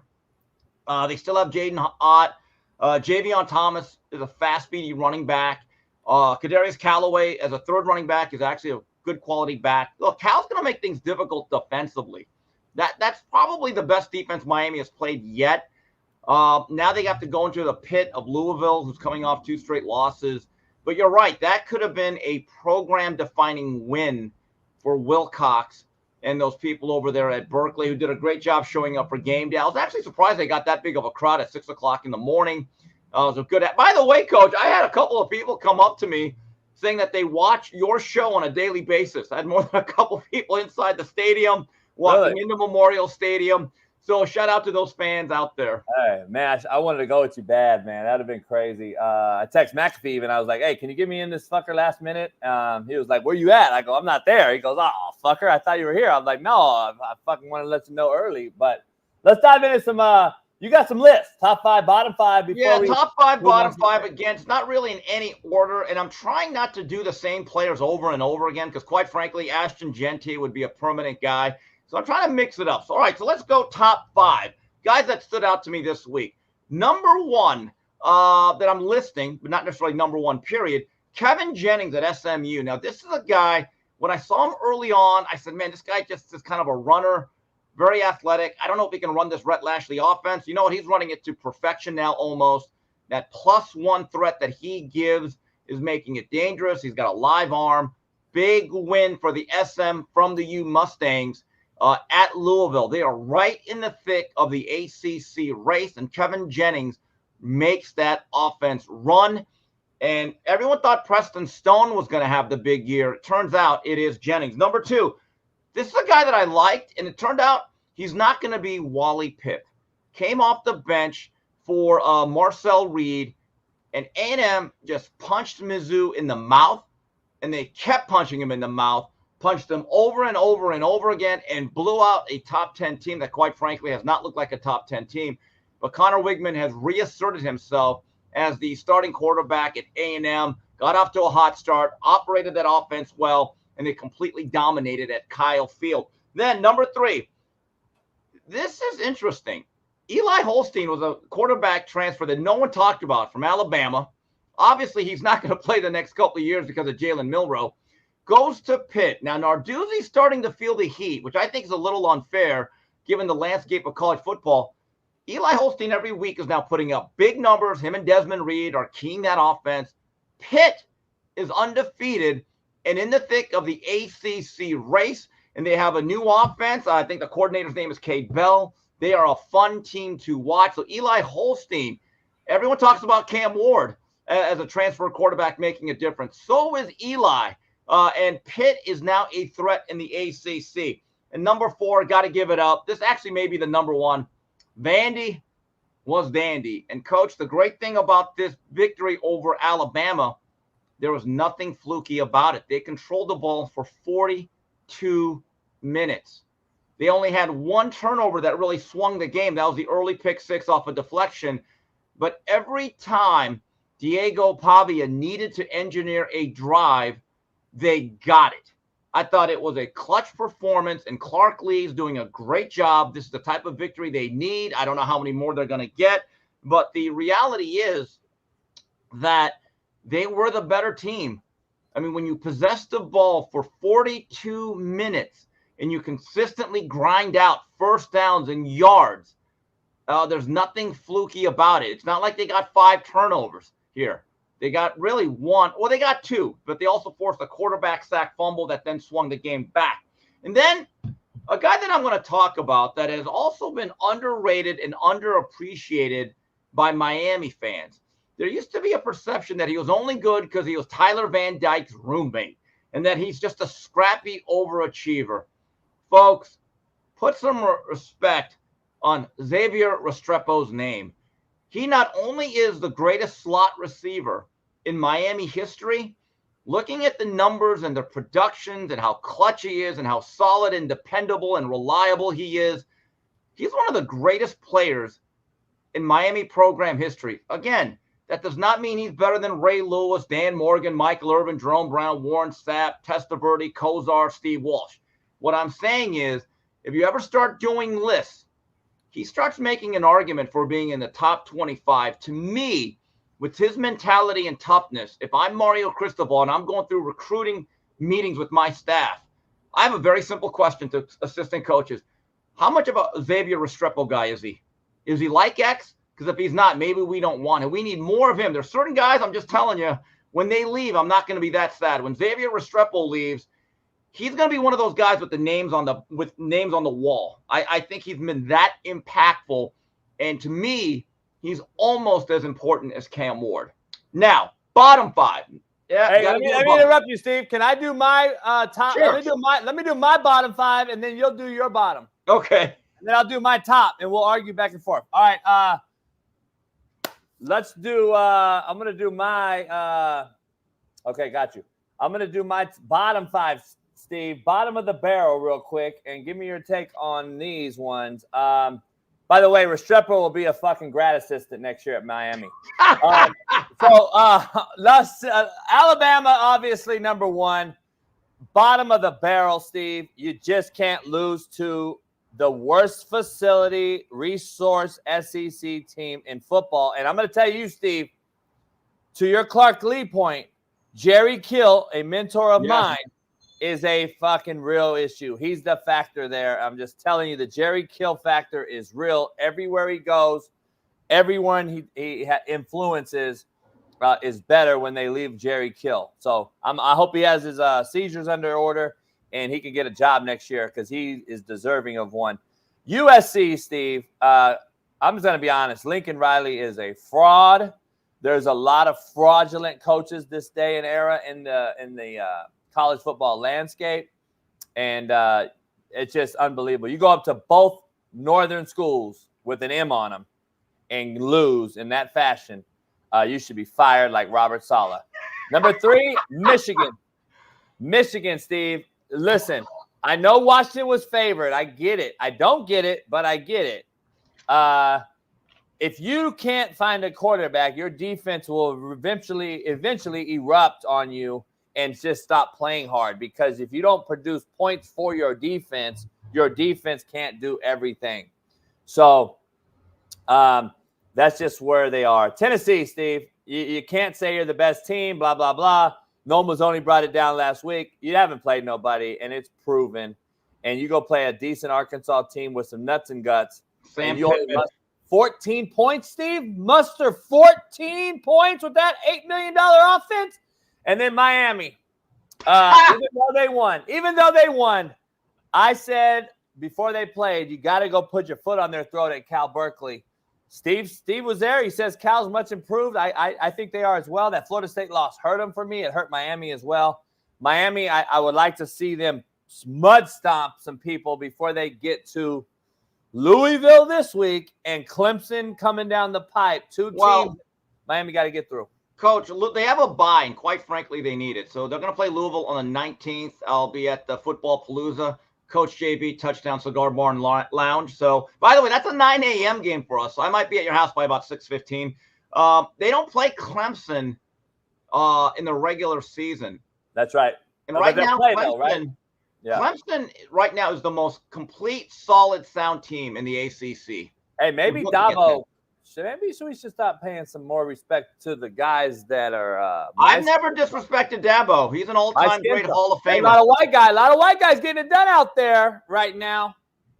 Yeah, well, look, they're finally letting Cade Klubnik actually stretch his arm out a little bit, and they got some young receivers like T.J. Moore and Wesco that are, to me, the biggest problem with Clemson is for years they had a Sammy Watkins or a Nuke Hopkins or a T. Higgins or a guy like that.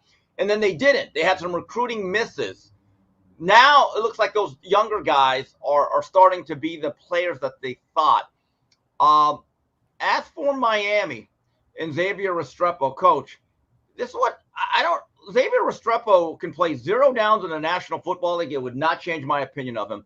As a college fan, as a college program, I care about his production on Saturdays. I don't care what he does on Sundays. Miami has they've taken pride in being NFLU for years, and I'm thinking, right, that doesn't mean anything if you're losing 5-6 games a year. Xavier Restrepo, when he's done, when you open up that media guide, which they don't print anymore, unfortunately, his name will be on every single receiving list, right up there with Michael Irvin, Reggie Wayne, Lamar Thomas, Santana Moss, Andre Johnson.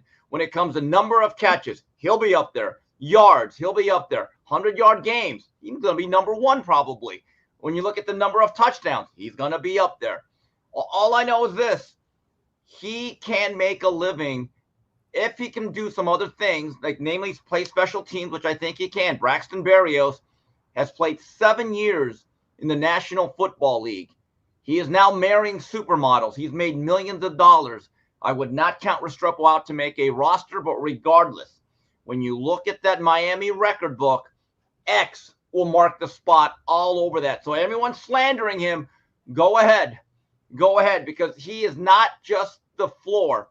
In many ways, he is the ceiling. There will be no Xavier Restrepo slander coming from the Kimster. Now, okay, we got to get to my bottom 5. And by the way, that is a terrible loss for SC. You got to win that game. And PJ Fleck, your guy? That was some elite boat rowing there. Give the guy credit, huh? Yeah, that's what I thought, Coach. Did you hear what he said to the ref? What did he say? I wear capri pants, I row a boat, and I'm elite. And then they turned over the fucking call. They turned the call over. The other thing about SC is they still got to get bigger linebackers.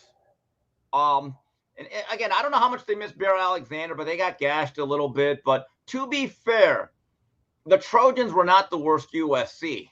The University of South Carolina was embarrassing. Not only did they lay an egg against Ole Miss, Dylan Stewart, he said, say hello to my little friend. And I'm like, bro, here's the problem about disciplining him. If you're Beamer, you can't. He's too good. And Dylan Stewart, if you would put his name in the transfer portal, 120 teams would come calling. He's a special talent, but I don't know how you discipline a guy like that these days. Steve, you got to do it. I just can't. I'm with you. You got to. You can't. I don't think we can play hostage anymore. If you continue to do it. I'm with you, but I mean, do you have celebration control? Look, I get it. I don't know what the new celebration is now, the whole firearms thing, and I'm like, great. Look, I'm with the Second Amendment too, but there are certain things I would say go beyond the line of what is appropriate. And as for Michigan, I mean, you had 3 years of J.J. McCarthy. You kind of knew that he might have been a guy that's a very high-end talent, and obviously he was considered that much, top 15 draft choice. You had several years to recruit the next quarterback. Now, maybe it is Tuttle. He showed signs. But, yeah, you're right. I get the sense that with one more loss, that defense is going to check out because I've seen that happen before. Until the other teams say, until Frank Beamer gets on the phone and says, hey, I'm cutting this dude, nobody fucking take him. And then everybody says, let's leave this shitbird in the portal. Until that happens, Steve, it's not going to fix anything. These shitbirds are going to continue to do it. And by the way, that's Shane Beamer, but respect to Frank Beamer. Yeah. Frank Beamer, greatest special teams coach ever. All right, so bottom five. Mizzou. There was no surprise to me that A&M won, but I thought the game would be somewhat competitive. Mike Elko has A&M, I think, a little bit ahead of schedule. Keep this in mind. A&M. Sorry, I'm laughing at your number 2. I just saw it. Holy shit. Okay, go. Yeah. Mizzou has not looked good the whole year. And this is another thing. When teams struggle against others that they should blow out and they don't, and it happens more than once, it's actually a red flag because blowouts in college are actually indicative of how good a team is. And there's something about Mizzou they're missing that spark this year. I don't know what it is. And Cook is struggling a little bit, missing a lot of throws. They have a dangerous receiver outside, Luther Burden, but that team just does not look right. Number 2, Trent Dilfer. I like Trent. I respect him. It's not going well at UAB. It's not only the fact that they're losing. Again, it's UAB. I don't expect that much. He is now battling the media, the local media, and he's being a little bit condescending. There's one press conference that I saw him like, Trent, you're not helping yourself here. You're really not. And it seems to me like it's not a good fit. It really isn't. And the people over there in Birmingham, the honeymoon's over. The honeymoon really seems over. So, again, it's not just the fact you're losing. It's how you're losing and then how you're dealing with it. The other team, all right, Malachi Moore. Coach, what would you have done if you were the coach at Alabama during the end of that Vanderbilt game and this guy's throwing a tantrum? What would have happened? I would have choke fucked him one, but I would have cut him. Cut him? He'd be cut today, yeah. I've Wow. talked about it. Here's the thing. Listen, people always say, well, you didn't cut Malik Henry. I did cut Malik Henry twice. Here's the issue. In junior college, I'm supposed to help them get to this level so they don't do what the JUCO kid just did this morning and choke his pregnant girlfriend at Georgia. Another Georgia kid. A Lackawanna. He's a Lackawanna JUCO kid. Yeah. And this is why, I don't know if you've noticed, I've had one kid ever in 23 years get arrested when they left me. There's a reason why I'm the asshole at football jail, and I call it football jail, and you have to get out. So when you go here, you don't act a fool. But we have too much Yeah, Alan. Thank you, Alan. I cut Malik more than twice. You got too much, what do we call it, Steve? Catering to, kissing ass, begging them so they don't enter the portal. To your point earlier, you got to cut the South Carolina kid. You got to cut this other kid. We had another kid, Steve, walk over to the street like he was in the hood. He was like, what the fuck are we doing here? We play football, Steve, to escape the hood, not to go back to it. Like, this is unbelievable what we're watching with the older grown folks in the room that have allowed this. Parents, teachers, and coaches from every level have allowed this, and they don't coach it anymore. And that's where we are. But I would have cut the kid, and then guess what? He should have went. He would go to JUCO, Steve. Yeah. And Well, I think it's an upperclassman. out. You see how we've eliminated JUCO though now with the portal? Yeah. I mean, Coach, here's the thing that's alarming. Kalen DeBoer, I don't know if he's going to cut him, but I would have said Malachi. As soon as he waved off his substitute, the guy that was coming in, I would have said, Malachi, I'm going to tell you one thing right now. You didn't want to pull yourself from that game. I will pull you from this game. You're not even dressing the next game. I would have gone that far. I don't know if I would have flat out cut him, but I'm more of a bleeding heart than you are, obviously. Here's the thing, though. So here's the issue. If the portal didn't allow cut guys to enter it, then what you do is you sit his ass down a couple weeks and you make him do some things that no one else needs to know about. Community, whatever, help out, whatever. You can have him do some things. Nowadays, though, you cut him, Steve, and say, you know what, I'm going to suspend you. I'm sorry. If you suspend him, they enter the portal. I'm with you. Look, I would tell Malachi, I'm going to tell you something. You embarrassed yourself, your family, you embarrassed me, and you embarrassed the good name of Alabama football. And no one player, I mean, Minka Fitzpatrick would never. George Teague would never. Antonio Langham would never. And you will never do that again. I'm going to tell you this. I would suspend him the next game, wouldn't even let him dress. That's as far as I would go. And I said, I just want you to know you're on double secret probation. Hey, Steve, we got an Alabama legend on after you every Tuesday, and I'm interested to hear what he has to say. Yeah, and I do think it's alarming that DeBoer's kind of like, so he's kind of going Larry Coker. No. You got to be Nick Saban. Be that hard ass and say we're never doing, because you're not preventing Malachi Moore from doing it again. You're preventing this from ever happening again, period. Yeah. Okay. Well, let's dive into that before you leave. Finish your top five. So my other one, look, I think Lincoln Riley takes a little bit too much heat, but you got to win that game. And I looked at the box score. I looked at the highlights. Why isn't Zachariah Branch getting more touches? Is he injured or something? And again, I was at the Cal game, and I'm just trying to catch up on stuff. Zachariah is your most explosive player. He's a guy that every time I come into a game, I got 10 plays waiting for him. He's got a certain amount of speed and playmaking ability. Again, if he's injured or banged up, I stand corrected. But that's a guy you got to get touches. I look at the box score, I'm like, he's non-existent, at least in that game. And look, Minnesota is a mid-level Big Ten team at best. They might sneak into a bowl game. Now, Brosner's starting to play well.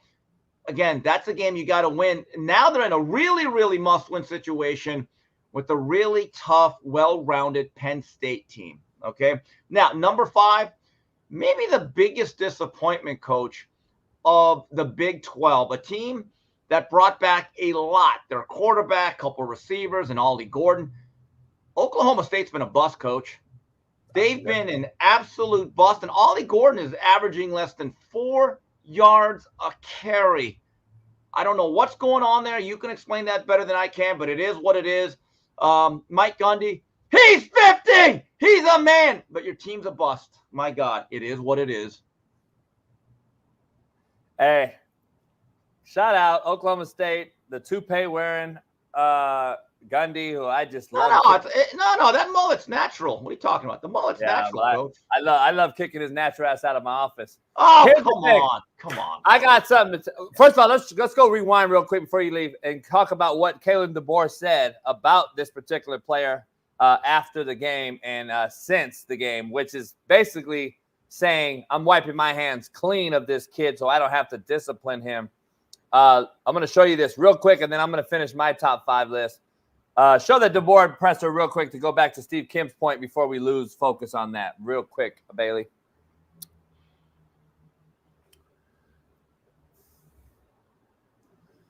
mentioned that Malachi had been held to account by the coaching staff to some extent. Is there anything that you can add to that? And was this a situation where a suspension would be considered? No, we have handled it, and I'm just going to say this about Malachi. You know, what he did, he has gone above and beyond in owning, taking ownership in it. And this is pretty much immediately after the game to this morning. Things that are all prompted by him, but also part of just our conversations. The guy, I think the thing I want to make sure Bama fans know is that this guy has been rock solid and been a critical piece, along with others. There are some others as well, of keeping this thing together since January. Okay, when a lot of people guys chose to leave, this guy stood firm. This guy loves Alabama football.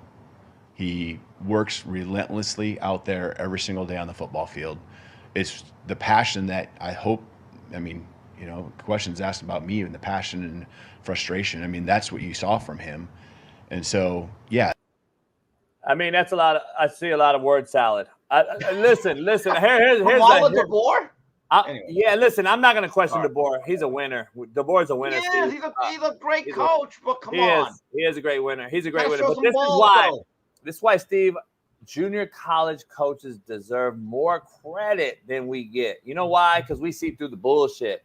I've never seen a guy just go from kicking the ball at the ref, throwing the fucking mouthpiece at the opponent's sideline, and then finding God and saying, you know what, I'm born again, and I never meant to do it.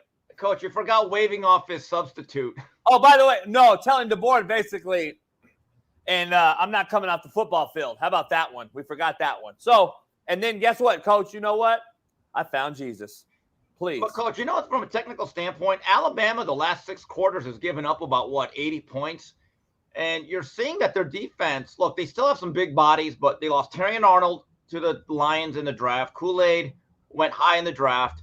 And they have an issue outside. They lost Caleb Downs. That's not being talked about. Caleb Downs will be a top 10 pick, and he's anchoring that Ohio State defense. That loss was a heavy one because he's one of those players that could be very, very cohesive to everybody. So, you know, Caleb DeBoer is going to win. But I just think this is the time to say, Mal, just sit out one game. We got to do this. You did this, not me. You know why those guys do it, though, right? Why? Because of this right here. PTA, belt to ass. It starts right here, Steve. Like, let's just be honest. Isn't that the adult's fault, though, for allowing that to begin with? Yeah, of course. That's what I'm saying, though. We're doing it right here. Like, this is where we're starting this shit right there. Like, I don't understand why people don't see this. Like, are we fucking not very smart out here? I don't get it. But listen, it's unbelievable. I got to get my listen with you before you leave. My top 5 of the week. Steve, I'm going to start at number 5 at Texas A&M. They're starting to look like a real program. He's won. He hasn't lost since game 1. They're looking like they could be a contender now with Tennessee and Ole Miss looking a little bit iffy. I know they're on the other side, but I'm curious to see how this works. SMU, as you slated, I thought is better than people think. They can score.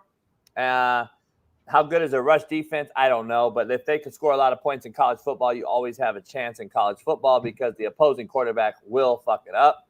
Number 3, Washington. Getting a big win, in my opinion. That's a big win for your guy. And the Belichick's son. Jed Fish and Belichick's son. Fish of Seattle. He might be on something. But Minnesota, number 2, row the boat. Row the fucking boat in your capri pants. Be elite, man. Be elite. And number 1, can't go remiss, Vanderbilt. I mean, they have the shittiest facility. I didn't know Diego Pavia was Mexican. All I got to say is, órale ese. Órale, carnal. He's JUCO. Well, he's Mexican, too. I mean, he's JUCO. He can be both. Mexican He can be both. A Mexican JUCO kid. Órale. Two things can't be true. Well, he needs to go to ELAC then, East LA Community College. Now that's a fine school there, out there A on Mexican JUCO kid, Steve. A Mexican JUCO kid. He's gonna fucking win you some games.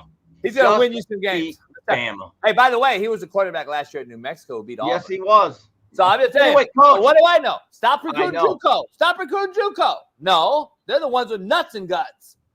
Coach, I gotta get ready for Whitlock. I'll talk to you Thursday. All right, brother. Appreciate it. Peace. Steve's hair is a gem. I know some people are commenting on it. It is a piece of artwork. Shout out to Steve Kim for jumping on here. T. Rich will join us here in about 13 minutes. And we got a few minutes because, Bailey, T. Rich be running on that, that CPT time. And that don't mean Compton. We're going to dive on that when he gets in here. We're in the show with T. Rich. We got a lot to talk about still. I want to break something up real quick, though. Just let's throw some scenarios out. It's happened. My boy, a good friend of mine, Jeff Ulbrich, good dude, is now the head coach, acting interim head coach for the Jets. Listen, this is a very interesting deal, and I'm wondering why this happened. Because through 5 weeks, you don't really see it too often unless it's like a Nathaniel Hackett who's just an absolute wreck. Salah is not a head football coach, but what do I know? Been saying it for 3 years on this show. Again, but what do I know? By the way, but what do I know? T-shirts are on sale on CoachJVStore.com. He's not a head coach. It is what it is. Something's there is wrong because the GM there and Salah are boys. I wonder how high this went up. Did the owner say, let's go? We got to make this move. We have lost the locker room.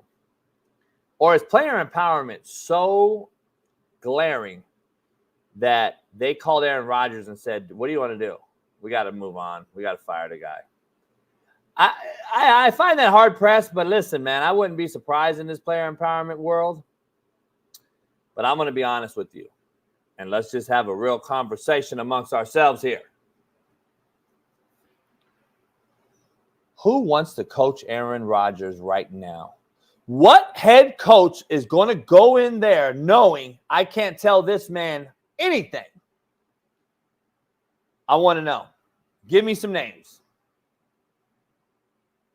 Belichick, he ain't going to take a job middle of the season. He's having too much fun right now. Pete Carroll took the Jets to the playoffs. FYI, he's taken this organization to the playoffs. Ownership knows Pete Carroll. Don't think he'll take it in the middle of the season. These OG coaches will not take a job that's a lame duck gig that they don't know the inner workings of. Okay? Who else is out there? Flores, I think it's a good fit. I think it's a good fit. You got Vrabel. John Gruden, is he blackballed? He's doing TikTok videos now. So, listen, very interesting job that this will be after the season. And I'm very curious, is this just a season now that they wash and flush down the drain? Because it seems like I'm fucking flushing this season down the drain and starting over next year, which will tell me that does not include moving forward with Aaron Rodgers. I would be surprised if they don't clean absolute house. I wouldn't be surprised if you see Garrett Wilson get traded this season. Just telling you, watch, mark my words. But what do I know? But let's dive into Bailey. T's and P's, man. It's time to pray. Everybody gather around. Dear baby Jesus, Robert Salah is a good man. His father's an immigrant coming over from the Hamas. Listen, Lord. Baby Jesus, T's and P's to Robert Salah. We know that crows and eagles fight in the sky. We know, Lord, that eagles will come down and pick on a crow. And Lord, crows can't beat eagles one-on-one. they need several crows to jump on the Eagles so that the eagle is now the crow. Lord, whatever all that means, Lord, is what I had to say when I took this job. And Lord, the players, I think, saw through my eagle and crow story. Like JB said, what does he know when he said, I don't read off prompters and read off cards because I'll lose a grown man in the locker room. But what does JB know when he says this, Lord? He doesn't know anything. The Twitter gurus know more. The chat knows more. So, baby Jesus, I ask you to come together today and pray for Robert Salah, the Hamas, and everybody involved in this firing. And Lord, allow everybody to be healthy, safe, and Robert, go back to coaching youth football. In your name, Jesus' name, amen. T's and P's to everybody out there. Two things can be true.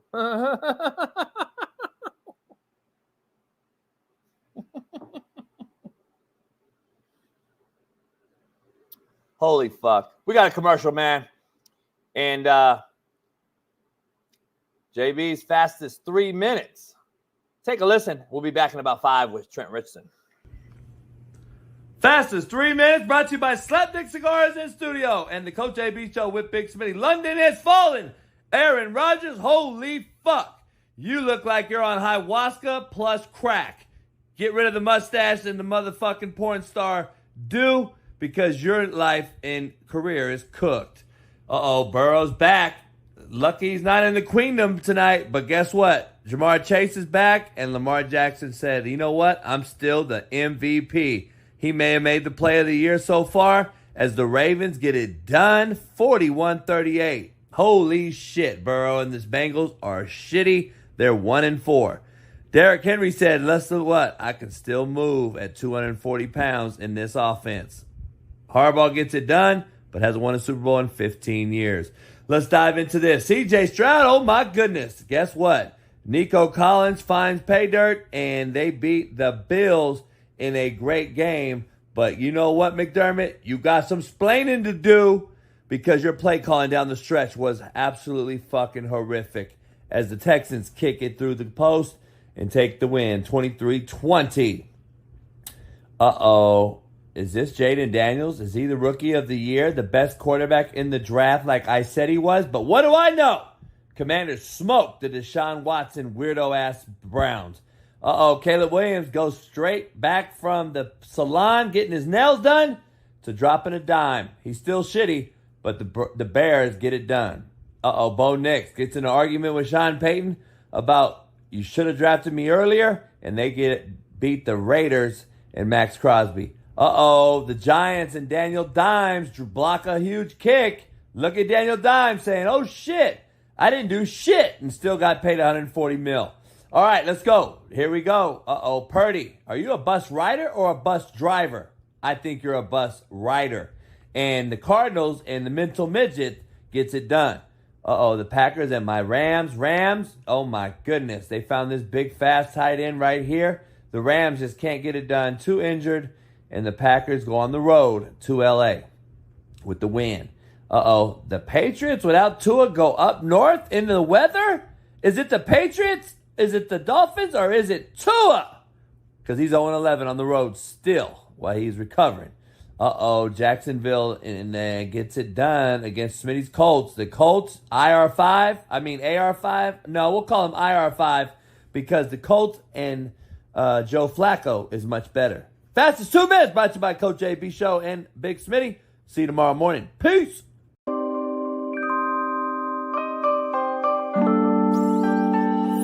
Ladies and gentlemen, joining us now is a man who he spoke to every single NCAA college football 2025 team seemingly on the internet.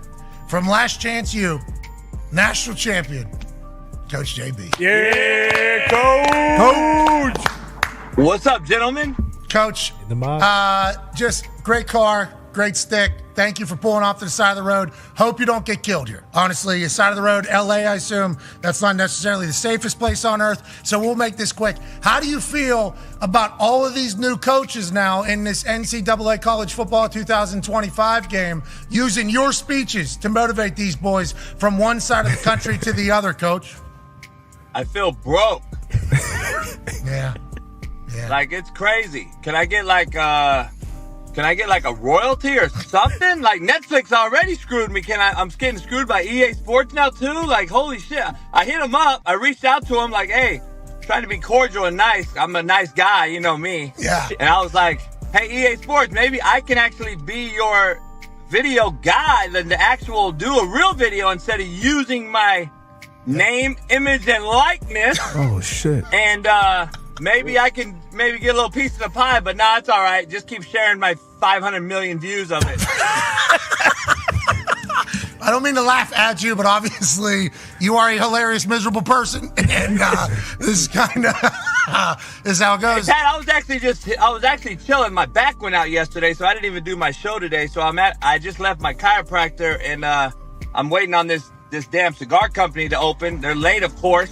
I mean, come on. Shit. Okay, so life is good. Last question for me, because I know the last time we talked to you, you had not watched the Netflix series Last Chance U. You said that. You said, I've not watched it, but obviously you've heard from everybody. Now, do you see some clips that come across your way? You're like, I don't remember saying that. And then all of a sudden, oh, I killed that. And do you judge your clips whenever you see them? You're like, I murdered that one. Nah. A broad came over to the house the other day, and I didn't really want to watch Netflix with her and chill. But she wanted to watch the show. We watched one episode. Okay. And I'm like, I can't watch this. Okay. And she was like, oh my God. I'm like, I don't want to watch this. It was the first scene of the cow scene or whatever. And I'm like, yeah, they only made about $4 billion off my name on this shit. I'm not watching Netflix either. So I'm spiteful right now, Pat. I don't want to watch Netflix. I don't want to watch EA Sports video game. I'm like, man, and I can't even get 40,000 subscribers on my YouTube channel. Well, you're going to the moon. We appreciate the hell out of you, Coach. Hopefully it'll get figured out, and we know the Netflix and chill thing, what that leads to. Bad backs, chiropractors. We appreciate you. Ladies and gentlemen, Coach JB. Yeah, Coach.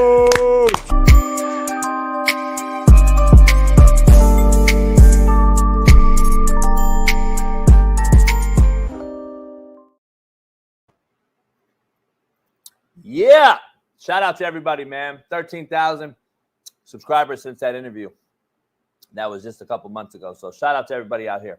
I want to give a shout out to a friend of mine, Bill Clark, who used to be the head coach at UAB. Just to give you context on how far we've fallen in coaching and mentoring and helping kids, which Bill Clark's done for a long time. Bill Clark helped build the UAB current facilities, the outdoor facility. I went up there and when I was at Indy and watched him get that done because I was going to model their new half indoor, half outdoor model for their practice facility that they built. Bill Clark, I believe, was 49-26 at UAB. And overall, he was 60-30 as a head coach. He got sick and ill, man. And had to give up football, obviously, but he was the Eddie Robinson Coach of the Year. He had great success at UAB. UAB was a Division II to a FCS to an FBS.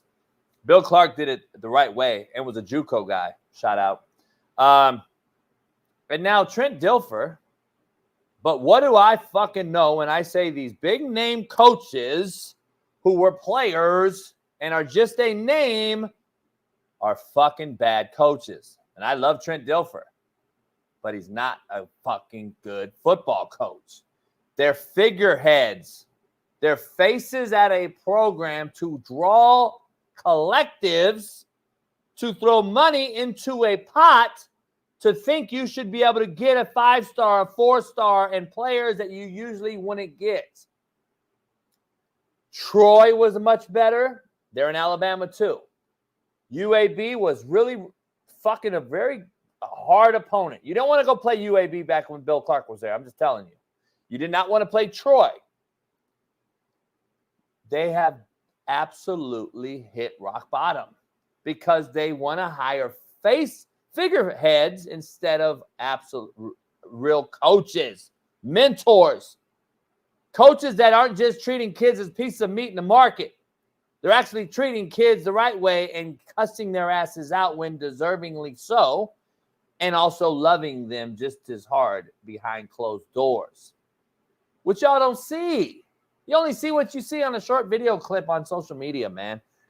But there's a reason why kids don't talk shit about me, and there's a reason why Bill Clark has so much respect in the business and what he built there at UAB. But nobody wants to talk about that. I want to bring that up with Steve Kim because a lot of people don't even know who Bill Clark is and what he actually did at UAB. UAB is was a very, very formidable opponent, and I'm just throwing that out there. But no, what do I know? So I don't want to hear the excuses now, and that's what I'm hearing in lieu of Trent Dilfer. And by the way, very interesting paths are headed towards maybe. I don't know if it's going to be a playoff, but maybe a bowl game. Just mark this day and stamp it. 8:02 a.m. on October 8th. Pittsburgh versus Colorado. In a bowl game? Oh, my goodness. Why Colorado versus Pittsburgh? You guys got short memories, don't you? You guys got short memories, huh? You guys got short memories. You remember Deion Sanders, Coach Narduzzi had a heated little beef when they took the jobs, respectively. Deion got at Colorado. They got some beef. Now Narduzzi's undefeated.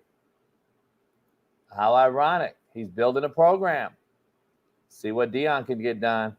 But before we begin that conversation, a Alabama legend, now high school coach, dominating the gridiron, NFL legend, running back legend.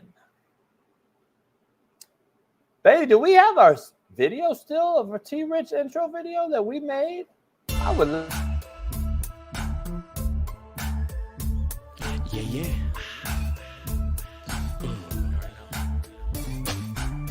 I'm in my mode, ready to transform you into I hate a storm, Hail Marys, I make it pour. Good, I ain't lying, you little giants, we been defiant. Vice, what's the cost, speed of balls, breaking down the walls. We all in, once the call the charges, back the plan of action, never acting, we need to scramble to get traction, we make it happen. When the snap comes, it's too late. Keep up my Richardson into the end zone.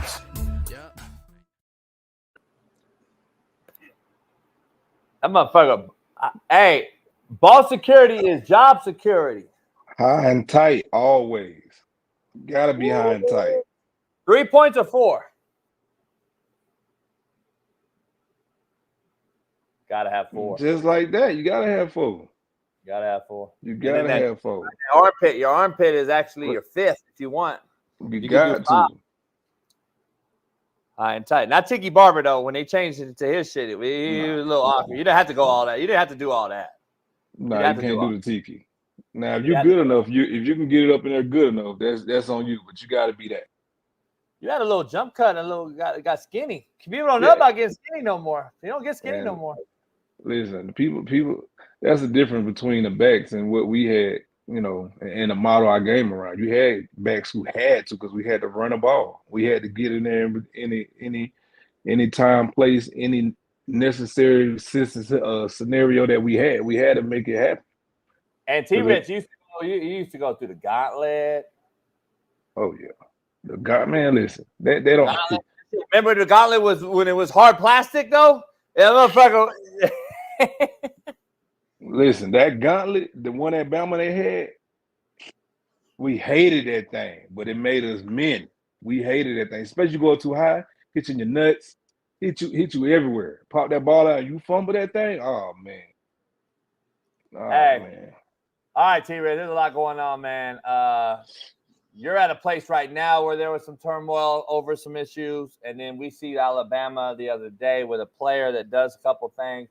But I know you know what's going on there. The kid throws a mouthpiece. He refuses the board coming off the field. I know already what you're going to say as far as Nick Saban. If he was coaching that team, I know that kid would have been off the football field, to say the least. But there's a podcast that I want to show first, Bailey. And I want to get your take on this Alabama podcast that mentioned, I'm sure you know him very well. But take a listen to this podcast that was done the other day, Bailey. Can you put it in there? 13, Malachi Moore. Now, brother, I don't know you, but I'm not trying to disrespect you. But what you did last night on that football field was complete and utter bullshit. You are a two-time captain, somebody who has your hand and footprint at Denny Chimes. Well, how did you show up yesterday? The only thing I remember seeing from you is slamming the guy's head on the ground unnecessarily, punching yourself, throwing your mouthpiece, kicking a foot in front, like not even in a way of like, okay, nobody's looking. Like, I'm bigger than the game. I'm bigger than the team. I'm bigger than this moment. Hey, everybody look at me. Look at how pissed off I am. Look at what I got to say about it. Let me pick up a ridiculous 15-yard penalty for literally no apparent reason. And you call yourself a two-time captain? I can tell y'all what would have happened in the days that I was there. We would have tried to rip the C off of his jersey. We would have lit him up. From every coach, every player, Reuben Foster, Minka Fitzpatrick, Deron Payne, Jalen Hurts, Jerry Jeudy, everybody would have been on this dude's head. Like, what? Like, we don't do that. What's up with that? Factor cap. Ooh. So wait up. If Damian Harris is saying his era would have did that, then I know y'all era would have buried the motherfucker somewhere. So I'm trying to figure out, is this factor cap what Damian Harris is saying? I mean, I think it's fact of what he's saying what would have happened. But I've never seen this before, right? And I don't think that, I don't know what the hell just went on, but I don't see this. Fireworks cracking behind your head, homie. What's going on? Is Smitty there? Is Smitty at your house? Hey, he might be, man. I don't know, man. It's one of them things that it wouldn't have happened. It wouldn't have happened. Right. So you're saying it would have never even happened. It would have never happened. Great point. Now, the dogs of all dogs, the crazies of crazies, it wouldn't have came from Rolando McClain. And that's the captains of all captains. You know what I'm saying? And if anybody else would have did that, it wouldn't have went down like at all. I don't know what's going on. This is the new iPhone. I think it's Apple. Apple phones do it sometimes. Yeah. And so for me, man, I get it from both ends. And you know me, I'm always keep it real. I think Malachi's at the stage to where it's like, bro, like, you letting this happen. Like, we've been telling you, like, this is the SEC. This ain't nothing we can chill and, you know, go podcast and you know, I'm not talking about nobody podcast, but it's a lot of distractions going on that don't have nothing necessarily to do with ball, and it's starting to show. Like, if you look at that game, Vandy ran the same offense Georgia did that second half, and they continued to do what they was doing in that second half that Georgia did through that whole game. And so when you see stuff like that, like, this is a copycat league. I'm going, JB, how many times you done seen a program go out and whoop this or get this program a hard time, this next team, and we can use that. Let me put my little flavor on it, though. Now, does that happen 24/7 in the league? Yes, it do. We just put it in different sets. T-Rich, I've been saying it for a while, man. This Micah Parsons podcast shit with what they say with the ops. He's got Darius Slay on his show right after a game. All this shit, to your point, what you just said, is adding up. And I love Smitty. Smitty will be back Thursday, but Smitty, you know, JB, they can do it. Listen, you could do whatever you want. I'm not saying don't, but like Eric Weddle comes on Mondays and he wins the Super Bowl, and I think he has a little bit of credibility in saying, I used to tell my young kids, even Jalen Ramsey, when I was raising him on the, to being around him, mentoring him early on, do that shit in the off season, man. You only got 4 and 5 months of this, and you're making more money than you ever will in your life. 5 months to give your full-on focus to the sport that pays you, the sport you chose to play and love. Let that other shit go aside, man. Get on your podcast in the springtime after the season and talk about the season. Like, I don't understand during the game. It just tells me your focus is all over the place and wonder why we're seeing a product that's not the same product as when T-Rich played college or in the NFL, in my opinion.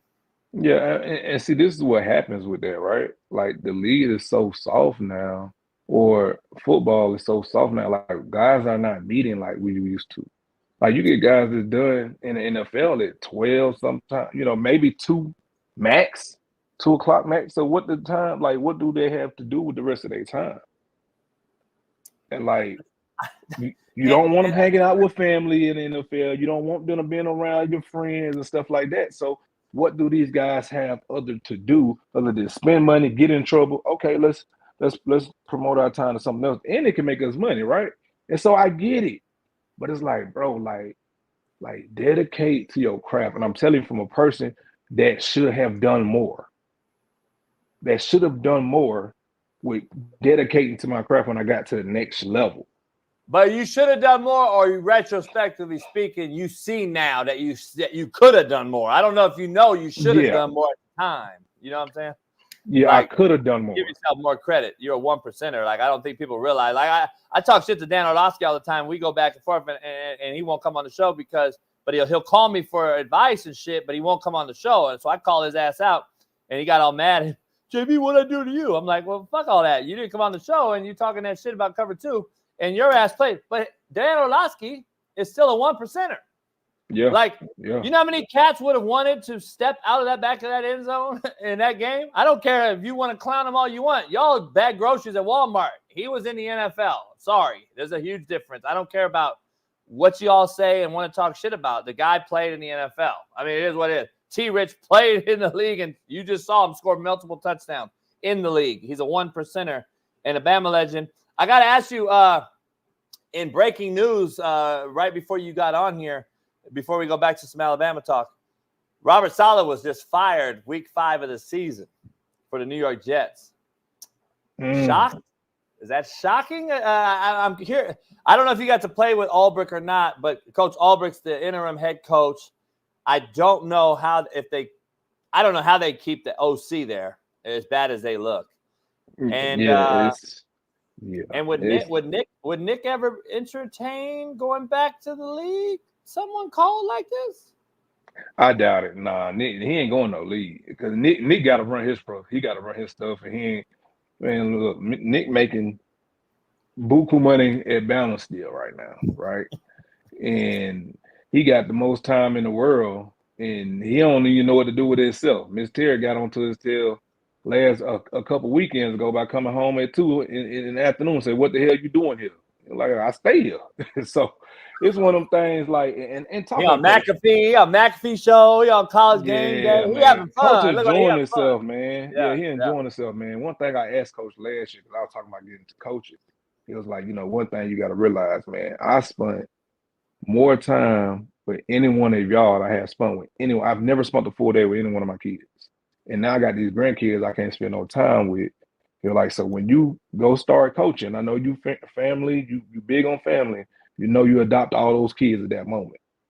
And it hit me like, dang, coach, I didn't realize how much time you did spend with us, or, making all these, guys millionaires, you know what I'm saying? And then off the field, when we're not around, I'm bringing you to my boat, go fishing, I'm bringing you to the house. People don't realize that these cats ain't building relationships no more, T-Rich. It's all about money, bag chasing. If there was relationships, I'm just telling you, I don't care if it's NIL or not, cats will stay still. They'll stay because they'll buy in. They'll buy into you. JB, Coach, and Saban would sell you on what? The NFL, which he sent more guys to than anyone. Listen, why are you worried about chasing the bag now at 18? I'm going to get you to the NFL and make real long-term money, not this short-term money that you're going to go cluck off anyway because you don't even know how to manage it anyway. Exactly. So, I don't know, man. Listen, there's this video going around, and we saw the kid at Alabama do what he did. We saw a kid at South Carolina pull out the Mossberg on a motherfucker. I don't know what's going on. I do know what's going on, but I don't. And he did what? I missed that. You ain't seen the South Carolina video? Nah, I missed that. TJ's birthday was this weekend, so there's a gang of it. Oh, there's a. Look at this. Wow. That's not the only one, by the way. The cat pulled out several straps in this past weekend's games. But look at this video. Look at this video real quick before you even comment on that. Look at this youth football shake line after a game. And I know this is going to touch you because you're in the youth football world and see it. But I believe this is why we see what we just saw. Look at this shit. Yep. Hey, like, we grew up like, I wish a motherfucker would. How are the coaches allowing this shit right here? That's number one. I got to ask you, wait up. Is this kid running the show? Are you already scared, T-Rich? Are you already scared to lose a youth Pop Warner kid to another youth Pop Warner team? And you wonder why we see it in high school, college, and now the NFL and Devontae Adams and these other guys demanding trades under contract. You think it's not going upwards. It is. Oh, no, man. It's definitely starting at Little League. Like, these kids, like, bro, like, I've had – so my nephew, and this is – I ain't even going to get to him yet. But these kids are running these leagues, bro. Like, they throwing their weight around. And if you can't tell a kid, bro, that is wrong, you don't need to be doing it. If you bring a belt out here, like, we clown. Like, I didn't know that was a real thing, man. Like, listen, this is exactly why I brought my prop on here today to talk about this. This, man, JB, I'm telling you, man, we ain't talked before this or nothing. I was just about to talk about this. Like, bro, that like, what are we doing, fellas? Like, what are we doing? Like, come on, man. Like, what are we doing to the game as the discipline part? And these, first of all, these other coaches too. Man, you see a little ass kid doing that, man. Come on, man.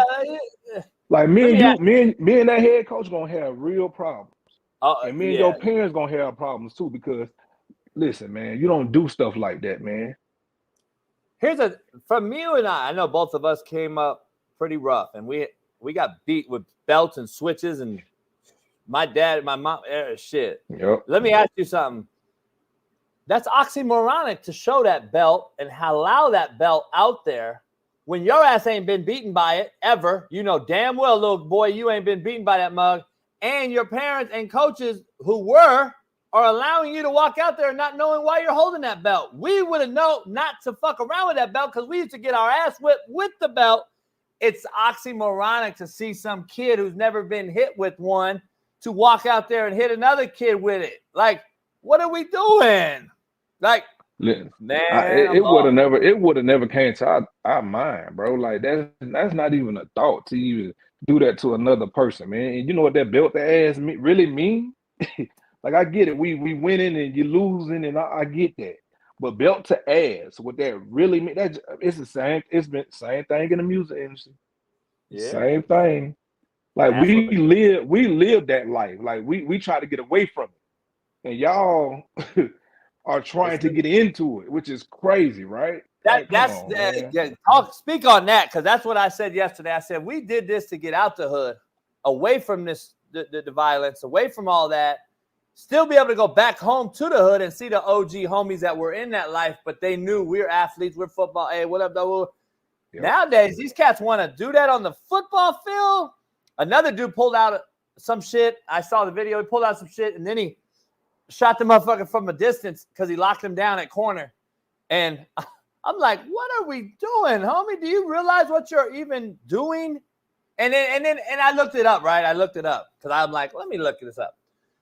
T-Rich, we call them fake-ass good boys growing up. These motherfuckers they have money. They had rich family. They went to private school, John Morant style, right?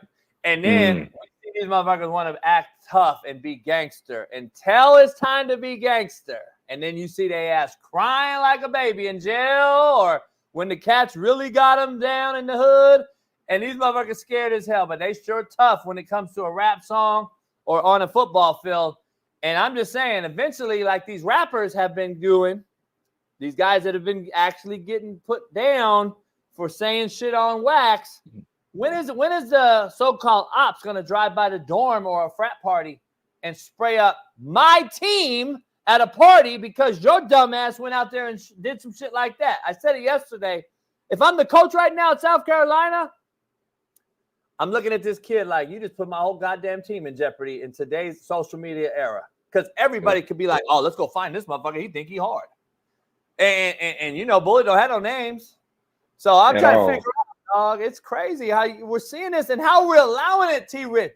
How we're allowing it and not coaching it is the part that blows my mind. It's really the adults in the room that I blame, because a kid only knows what he knows and don't know what he don't know.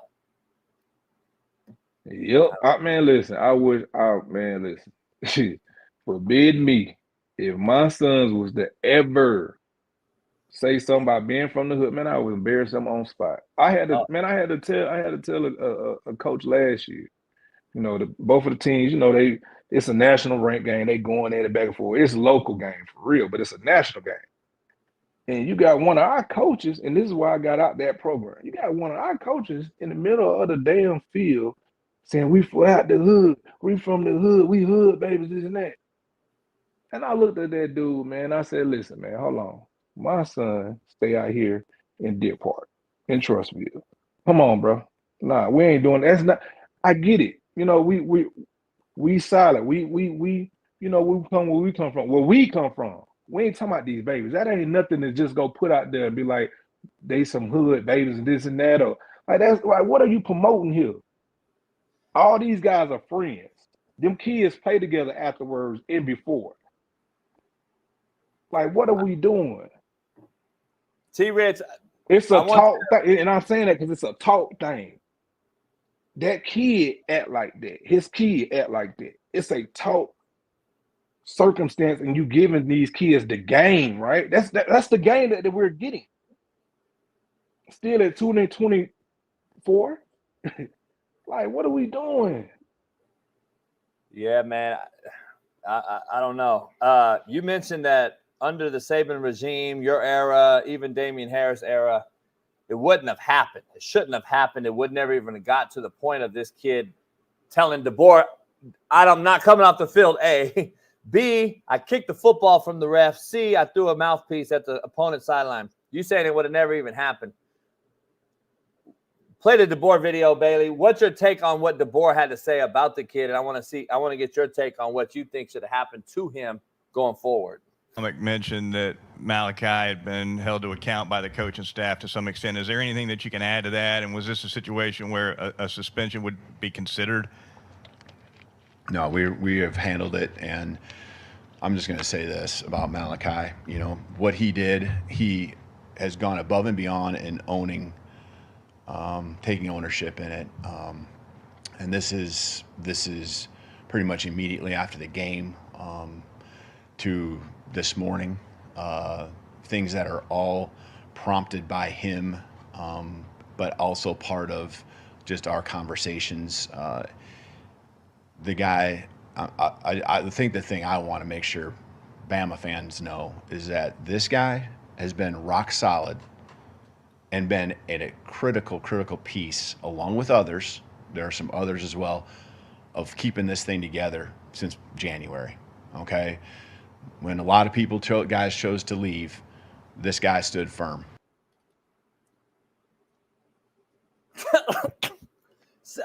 T-Rid, okay, I see you watching that, and I asked Bailey to find something real quick because I want to just do a compare and contrast on the two different personalities. Now, look at Kalen DeBoer. Hey, man, you're a winner. You've won everywhere. You're doing a great job, blah, blah, blah. I get it. Alabama don't lose to Vanderbilt. They're the worst SEC facilities, resources. It's a private institution. You got to be very smart to get in there. And he's cut, moving forward.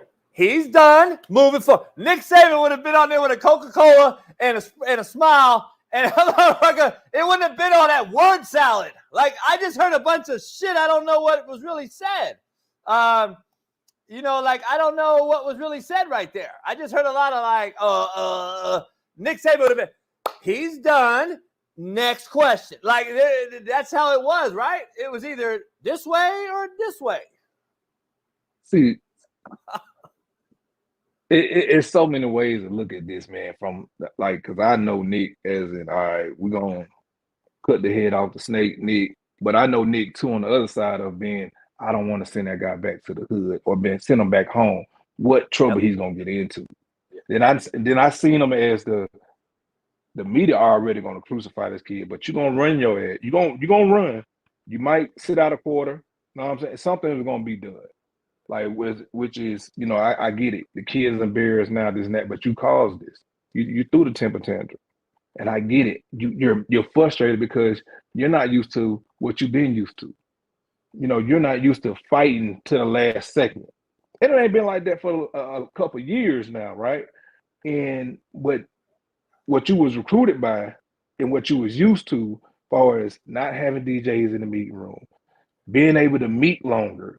Being able to meet, like, right now, these guys are getting off early. Some kids got an off day today. It's Tuesday. You get what I'm saying? Like, it's different for them. And so here's the difference right here. Look at the difference, T-Rich.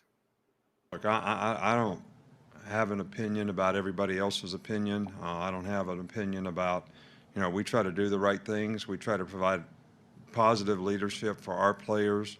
Like I said, on Monday, we're trying to elevate our players' chances of having success in their life through their personal development, academic support so they can graduate and develop a career, and, what kind of career they can develop as a football player. But a part of that is also providing leadership to elevate people around them by using their platform in a positive way. So, and as I said earlier, I'm pleased with the way that happened, and that's that. It wasn't that clear from DeBoer. Listen, I get it. DeBoer's new. I'm gonna give him. I'm not gonna crucify him over a loss. There's upsets now. I call it watered down football. I don't think it's upsets anymore. I think everybody has an opportunity nowadays because we just saw 12 of them lose Saturday, and now everyone's saying it's parity. Parity, T-Rich. It's parity. I think it's shitty football. That's just me. Vanderbilt should never beat you guys, right? No, they shouldn't. But I knew it was coming. But this, we asked the question last week, I said we should win because it's the SEC, bro. It's no matter what Saturday it is, you're bound to lose. I brought this up yesterday, and I'm telling these guys, and I said, listen, this team is in the SEC. Yep. It's not Toledo beating Mississippi State. That shouldn't ever happen. Appalachian State beating Texas A&M. That should never happen. A team in the league, they're going to win a game every 20 years. They're in their league at least. So this is not the shocker that we're seeing. Marshall beat Notre Dame. Appalachian State beat A&M. Toledo dragging Mississippi State. What? But even if you look at it, like, it's not even. Northern Illinois beat Notre Dame. But this is what not only we see, a lot of other people see too, because a lot of people not even talking about this loss. Like, they're not even talking about, like, this was the shocker of all shockers. Like, we get it. It's the SEC.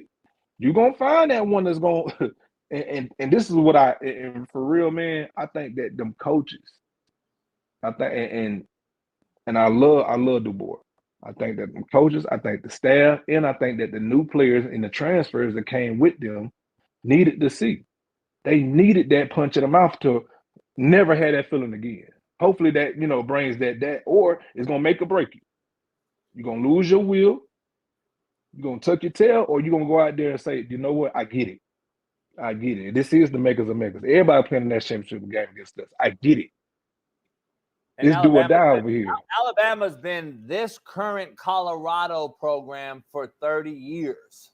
Everybody wants to beat Alabama. Alabama is the Lakers, the Yankees, the Patriots of Dallas college Cowboys, football. if they want to call it. Everybody want to beat them like they do Colorado now. Well, guess what? Alabama's been that for a long, long time, and that new head coach has to go in there and endure a new winning program. By the way, I tell this all the time, T-Rich.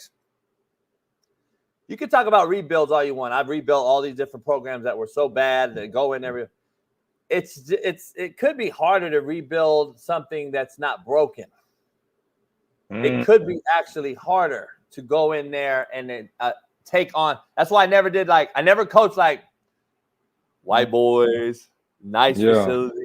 I've always coached hood kids in the hood and rebuilt it because I want to get my hands on it. So it's my baby. I got to put my blood, sweat, and grease on it. And then I can say, hey, I built it. And then I left it there and I went to another place. I did the same thing.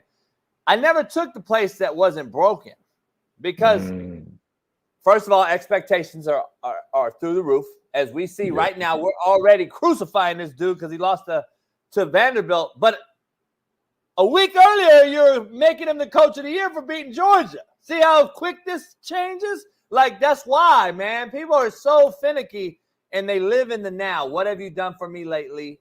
World. That's football, though. Results-oriented business. Where are you at now?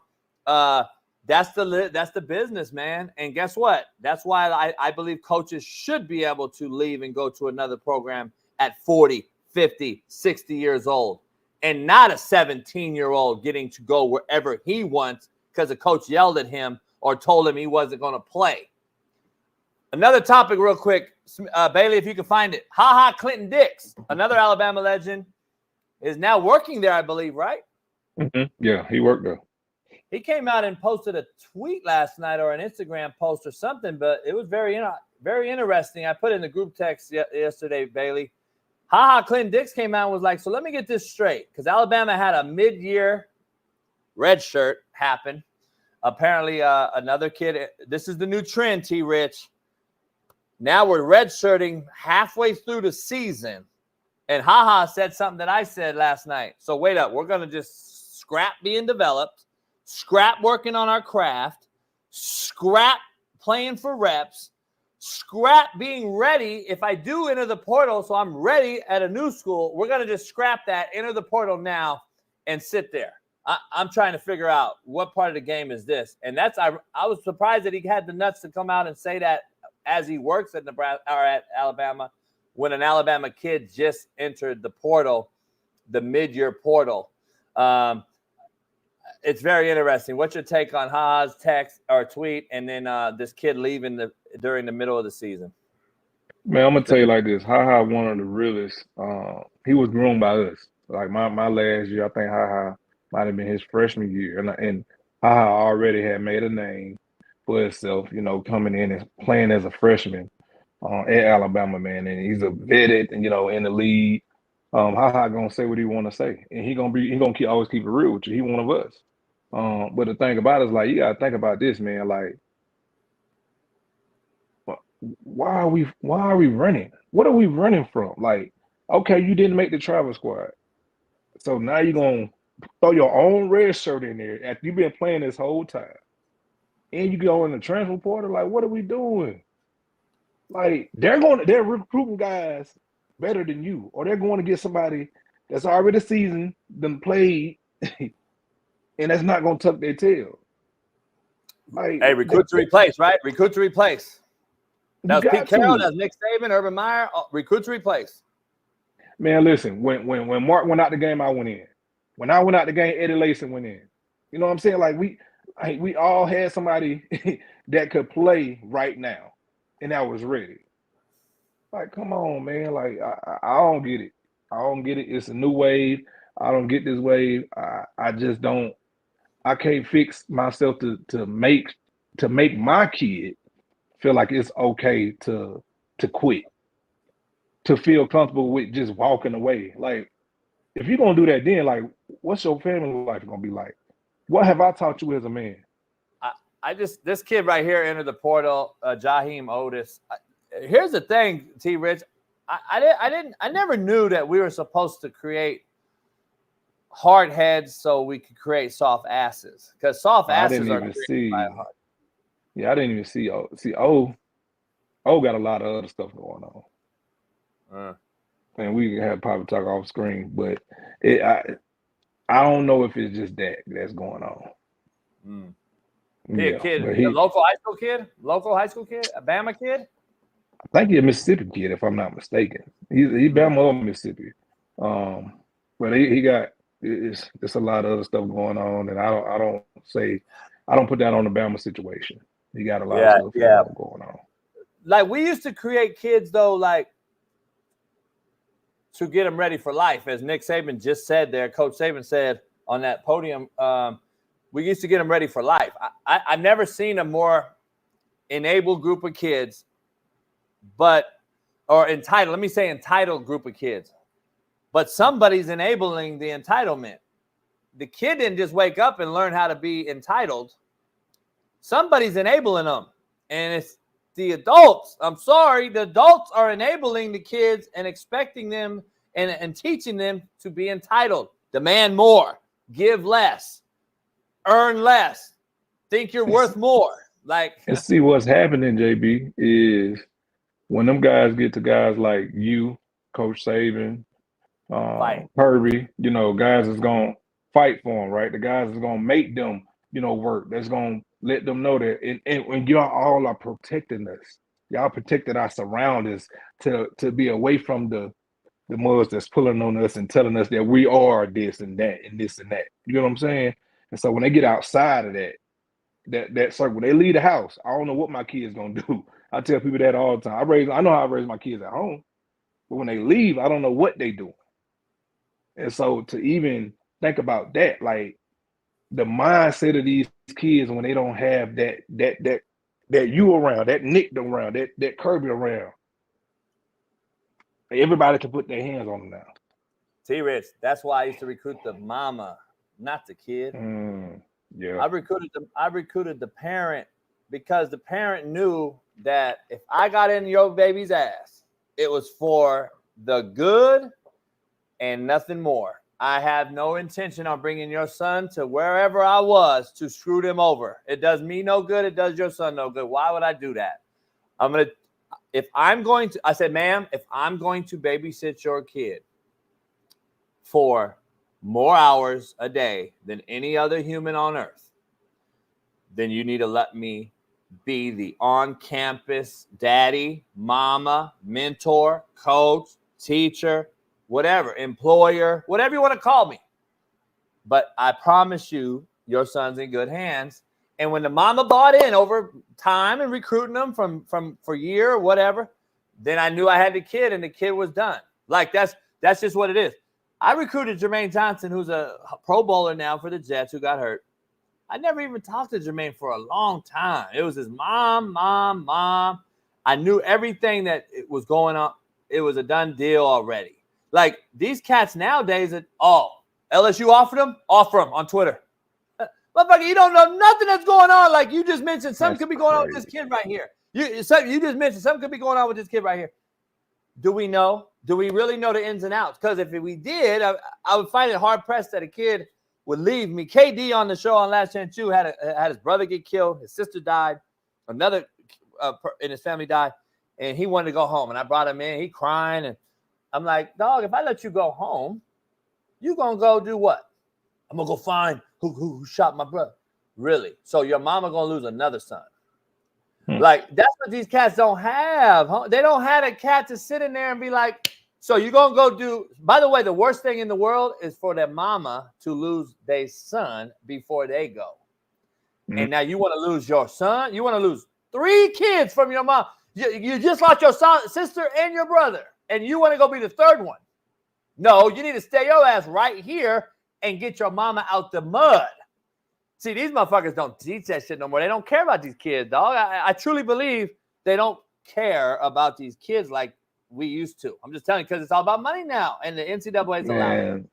Just even on a different fact, man, I had a kid come up to me, man. We were talking about, you know, his next thing, because the kid got all the ability in the world, you know, and to make it to the next level, he was just telling me that his sister just had a baby.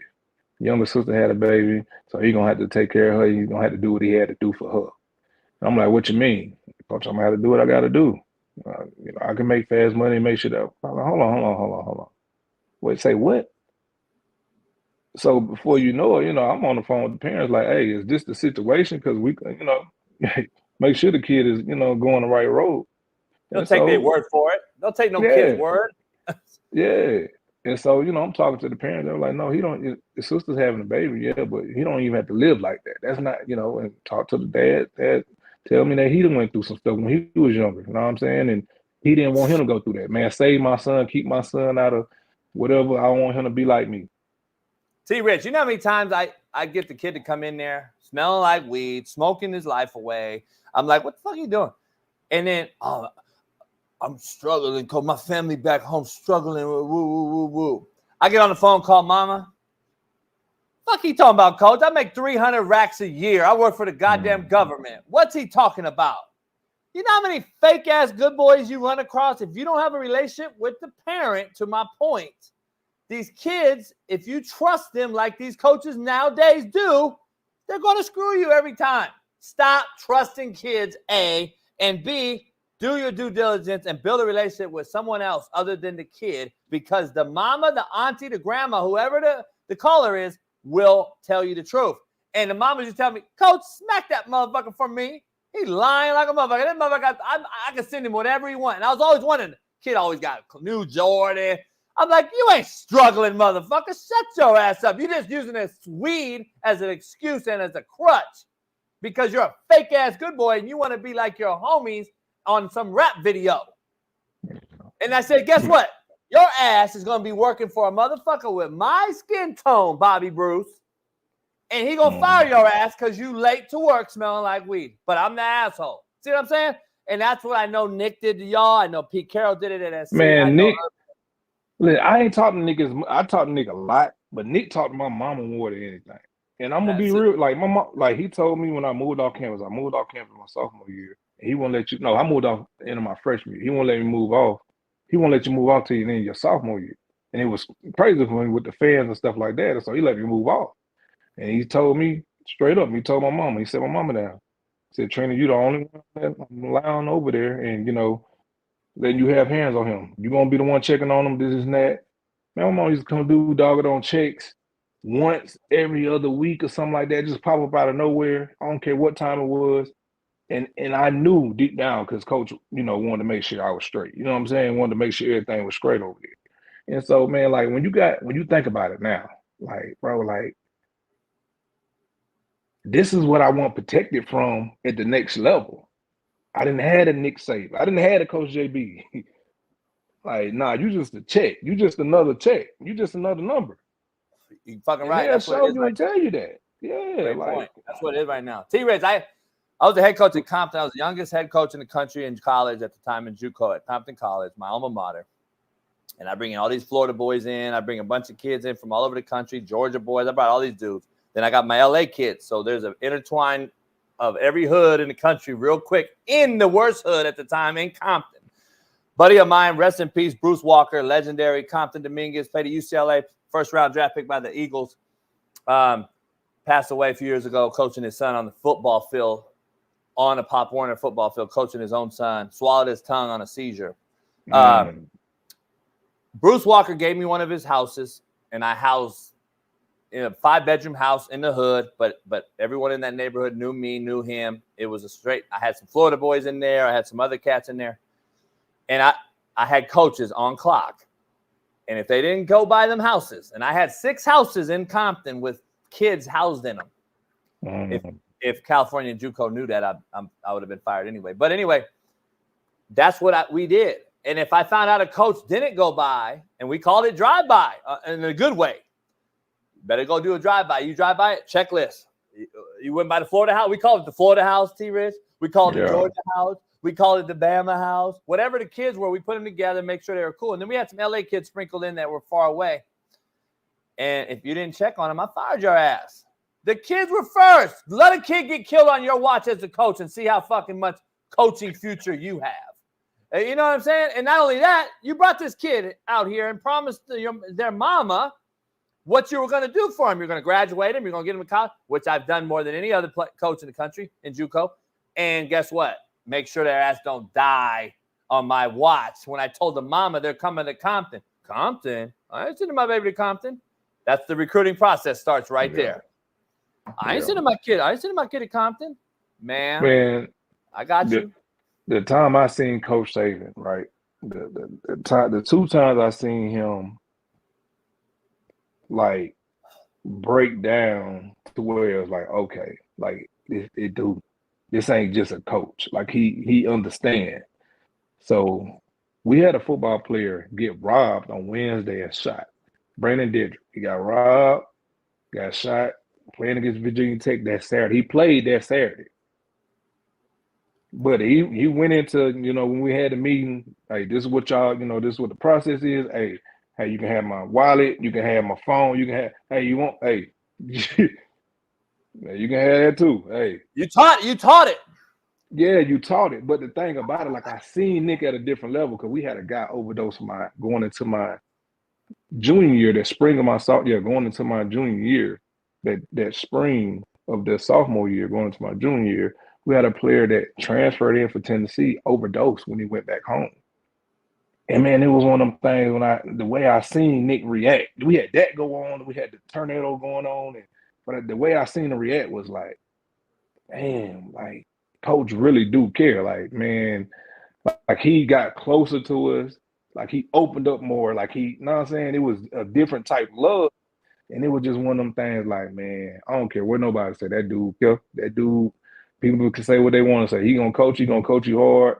He gonna be a father figure to you, and he gonna protect you. That man, it took him up that one of his football players overdosed, and he probably knew the kid. Maybe he was with us maybe a month. How long was spring? What, a month or 2? Yeah, went through spring about a month, and that took Nick up, man, and it changed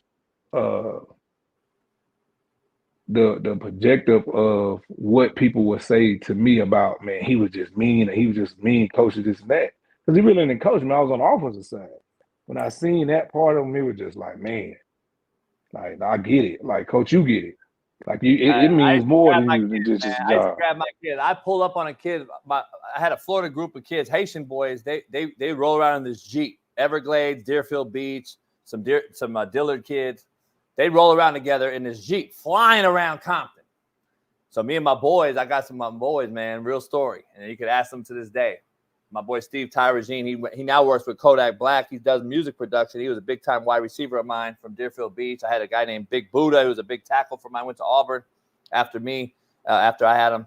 I had some boys mask up in Compton, and we rolled up on their ass, and they pulled that thing on them and everything. Motherfucker, slow down. Coach AB said, you tripping. We're going to find your ass. I told you. These motherfuckers, Florida boys, were so goddamn scared. And then I got out the car and came right up to this motherfucker. I grabbed this motherfucker. You motherfuckers, I've been telling you dumbasses to stop. This ain't your hood. Like, people don't realize, respect the hood you're in. I don't care if it's you think it's shitty or not hard or what. Man. So I used to teach these lessons, dog. Like, especially being from Compton, I'm probably a little different than, and plus, I wouldn't do that at the D1 level, T-Rich, but in JUCO, you got to be above and beyond. It's called shock treatment, so that they don't go and get arrested in college like the Georgia kid just got today, who's a JUCO kid. Lackawanna JUCO kid, another Georgia kid in the news. Kobe Young arrested for assault on an unborn child. This is the life lessons that T-Rich and I are discussing today, because this is the shit that we're seeing at all-time high, and it's a new trend that it's cool now because you get bag of money. See, that's the thing. I snatch his NIL so goddamn fast. I mean, now we're talking about just criminal acts. Like, this ain't even no football shit. This is just, but guess what? A JUCO kid. I never had a kid arrested under my watch leave me and go to Georgia and go to Alabama and go these places and do this type of shit. But I'm the asshole, huh? Hate me now, love me later, T-Rich. That's why I named the book what I named it. Because hate me now, love me at the end when you get to the NFL or get a degree or get a real fucking job. I mean, that just is what it is. I got to ask you real quick, this to your topic. This just happened. This is a Dodgers pitcher, T. Rich, who got his $100,000 watch snatched just yesterday right here at Santa Anita Park.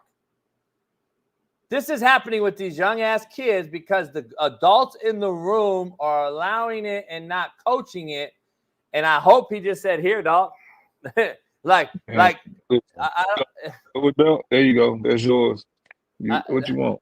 Hat? Hey, man, it's just mind-boggling to me. We just saw the 49er kid, Persall, get snatched up in Frisco. They're coming after y'all, man. These pro athletes better fucking be on a head on a swivel, and you better get security, and you better stop flossing. Because these cats now, if they can kill a rapper sitting in a restaurant, they're definitely coming at you now because they don't care no more. Because we have laxed on all rules, regulations. The cats ain't going to jail for smashing and grabbing no more. And cats, there's no consequences. These kids think they can run amok and be fine. Before you get out, T-Rich, I got to get your take, though. On this Dan Patrick show, they had the QB from Vanderbilt, who's a JUCO kid. And that's what I've been telling guys. Don't stop recruiting JUCO because if you do, number one, JUCO will implode. There'll be no more talent to get. And B, they're hard-nosed kids usually. We got ones that fuck up. We got ones that are hard-nosed. This is the same kid that was at New Mexico last year who beat Auburn. And I know T-Rich likes that. But he did not like this one when this Vanderbilt quarterback beat Alabama. But he tells Dan Patrick this. Take a listen. Do you think you were going to win this game? We had a feeling from the start. Like we just say it's any given Saturday. CJ Taylor actually said in his interview, like a lot of people are going to be surprised at the outcome. No, you didn't. You didn't think you were going to win. Stop. I think he said it on last Wednesday, and that's just the reality of it. It's any given Saturday, and we just came out, and it was who's better that Saturday, and we were. Take me back to the pregame speech. Any fire and brimstone, yelling, screaming, banging things before the game?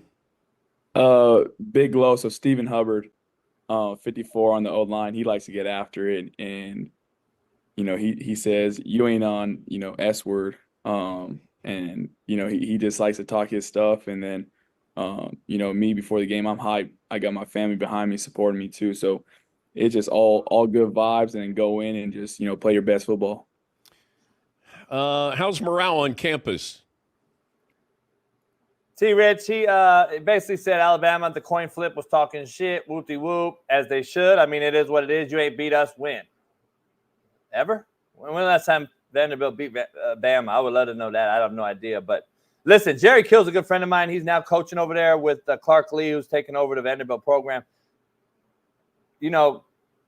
James Franklin also did pretty well at Vanderbilt. They beat Florida one year with Urban. They beat Georgia one year. So this isn't the first time Vanderbilt's had a little bit of noise. But beating Alabama, T-Rich, is kind of like historic. I think 1984 was the last time y'all lost to them. It is what it is. Football now, to me, is watered down, T-Rich. I think anybody could beat anybody. It's like college basketball in the NCAA tournament to me. That's just my take on it. Yeah, and when you think about it, man, like, shoot, teams want beating Duke. You know what I'm saying? In basketball, like, like that's a good point, man. But ain't no way you woke up saying that y'all was just gonna win. I know you felt like, hey, this is my time. This is my time to go get drafted. This is my time to go get seen. Everything I don't, fought for. You definitely gave yourself that mentality in that speech. Now to say that y'all just gonna go out there and win, come on now, let's be real. But I get it. You had a mentality. I get it. We all gotta have that. Hopefully, you all have it to go out there on any given Saturday. We've seen teams defeated before when they get off the bus, right? We've seen those teams. We're like, we know we got these motherfuckers. And then there's teams that are like, oh, these motherfuckers want to come play, huh? And so, like, there's a different, But he's one of those guys, though, man. Like, they got to realize, bro, like, when we go play, when you got this on, when you represent that, like, everybody is hungry. Not that they want to eat. They are hungry. So when they're hungry, they're going to find a way to eat. They're going to find a way to make. No, they got to find a way. It's a difference between somebody want to eat. I'm right now, y'all want to eat. Like, y'all got the stuff up. Y'all just need somebody to make it for y'all. Like, it's a difference. Like No doubt. y'all, but y'all gotta get hungry, and that's Gimme. every Saturday. Yeah, that gimme was what got you here. Like, come on, man. Like, It's just the gimme world, man. Gimme world, man. Let's end the show with you, T. Rich. Appreciate you holding on the whole last hour of this. We got some hell yeah, hell nah for you. And shout out to T. Rich and coming on every Tuesday. It's T. Rich Tuesday. Hell yeah, hell nah, T. Rich. Alabama will win the SEC. Wait up. Doubts? Wait up. What? we got a couple more games so I can say hell yeah. I'm going to say hell yeah. I'm going to say hell yeah. I think DeBoer bounces back. DeBoer is really good after a loss. I think DeBoer gets them guys bought in, especially after the incident. Whatever has to happen inside that locker room. I think you have a guy like HaHa Dix who, if I'm DeBoer, I bring him up and speak to the team today. Say, hey, we had a kid in the portal. HaHa probably knows what's going on. He made an interesting tweet that doesn't say what you may think off the field could be going on. So maybe HaHa knows. I don't know. But maybe HaHa talks to him. Maybe T-Rich. Maybe Derrick Henry gets on FaceTime. I would do something to shock treat that group. And I think I'm going to say hell yeah. I think the SEC's down a little bit because I think we thought Tennessee was better than they were. I think they thought Ole Miss was better than they are. And I think that Georgia, struggling for many weeks now, is not just Bama game they lost. They've been struggling. Kentucky should have beat them. We've seen some other games that I'm like, I'm not really impressed. I think I'm going to say hell yeah, Bama wins it in lieu of T-Rich Tuesdays. Hell yeah, hell nah. Russell Wilson will start for the Steelers this week versus the Raiders. Hell no. You believe and in I say that why?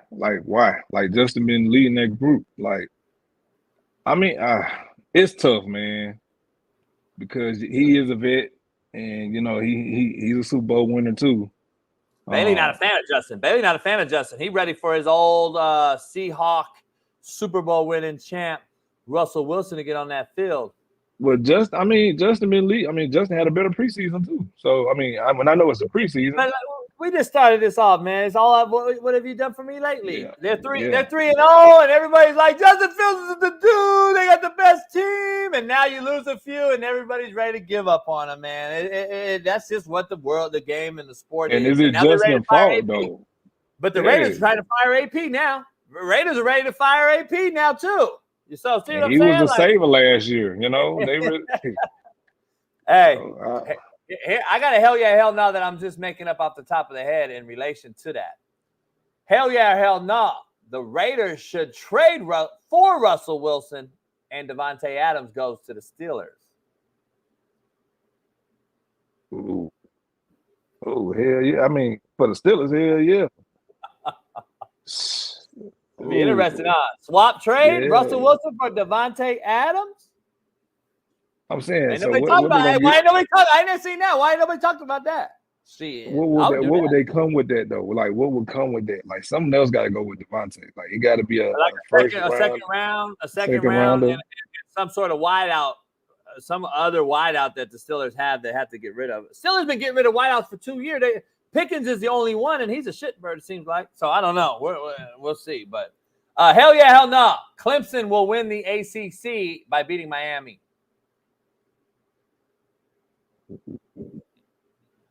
Hell no.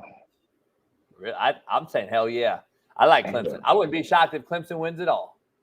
I like Cam, man. Cam just a different dog, man. Like, and he's showing on and off the field, right? You heard him at the he's showing on and off the field. Last 2 games, he's struggling a little bit. And about 6 of the 8 quarters, he's I don't know. I don't know if he's. But is it him or is it the play calling now? Like, that's gonna be the next question. I never like to blame the coach too, but at the same time, it's like, come on now, we gotta move something around. All right, I got a running back extraordinaire on the show. I gotta ask you before we end. Hell yeah, hell no. Austin Genty will win the Heisman. Running back at Boise State. I gotta get your take on this real quick before we leave because I appreciate. Austin Genty, to me, is different. I get it. I don't know how well he translates to the NFL, and I don't care about his competition, okay? I'm just going to throw it out there. I don't really care. I've seen great players against average competition. Why don't you go talk to George Jones, Marshall Faulk, who played at San Diego State, and everybody said they can't play in the NFL. How about, when TCU wasn't in the SEC or in the Big 12, Big 10, when LaDainian was there? Nobody, he ain't going to translate, really? So I've seen I that. think he Then I've seen translates. the Reggie Bushes, right? I've seen Reggie Bush at the biggest of school, winning Natties, Heismans, and not do what we thought he would do. I've seen Percy Harvin. I've seen some of these guys, so it go both ways. The eye in the sky don't lie. Genty's a legit dude and a bigger back, and he's on pace to break Barry Sanders' all-time record. That's going to be hard not to vote for if he does it.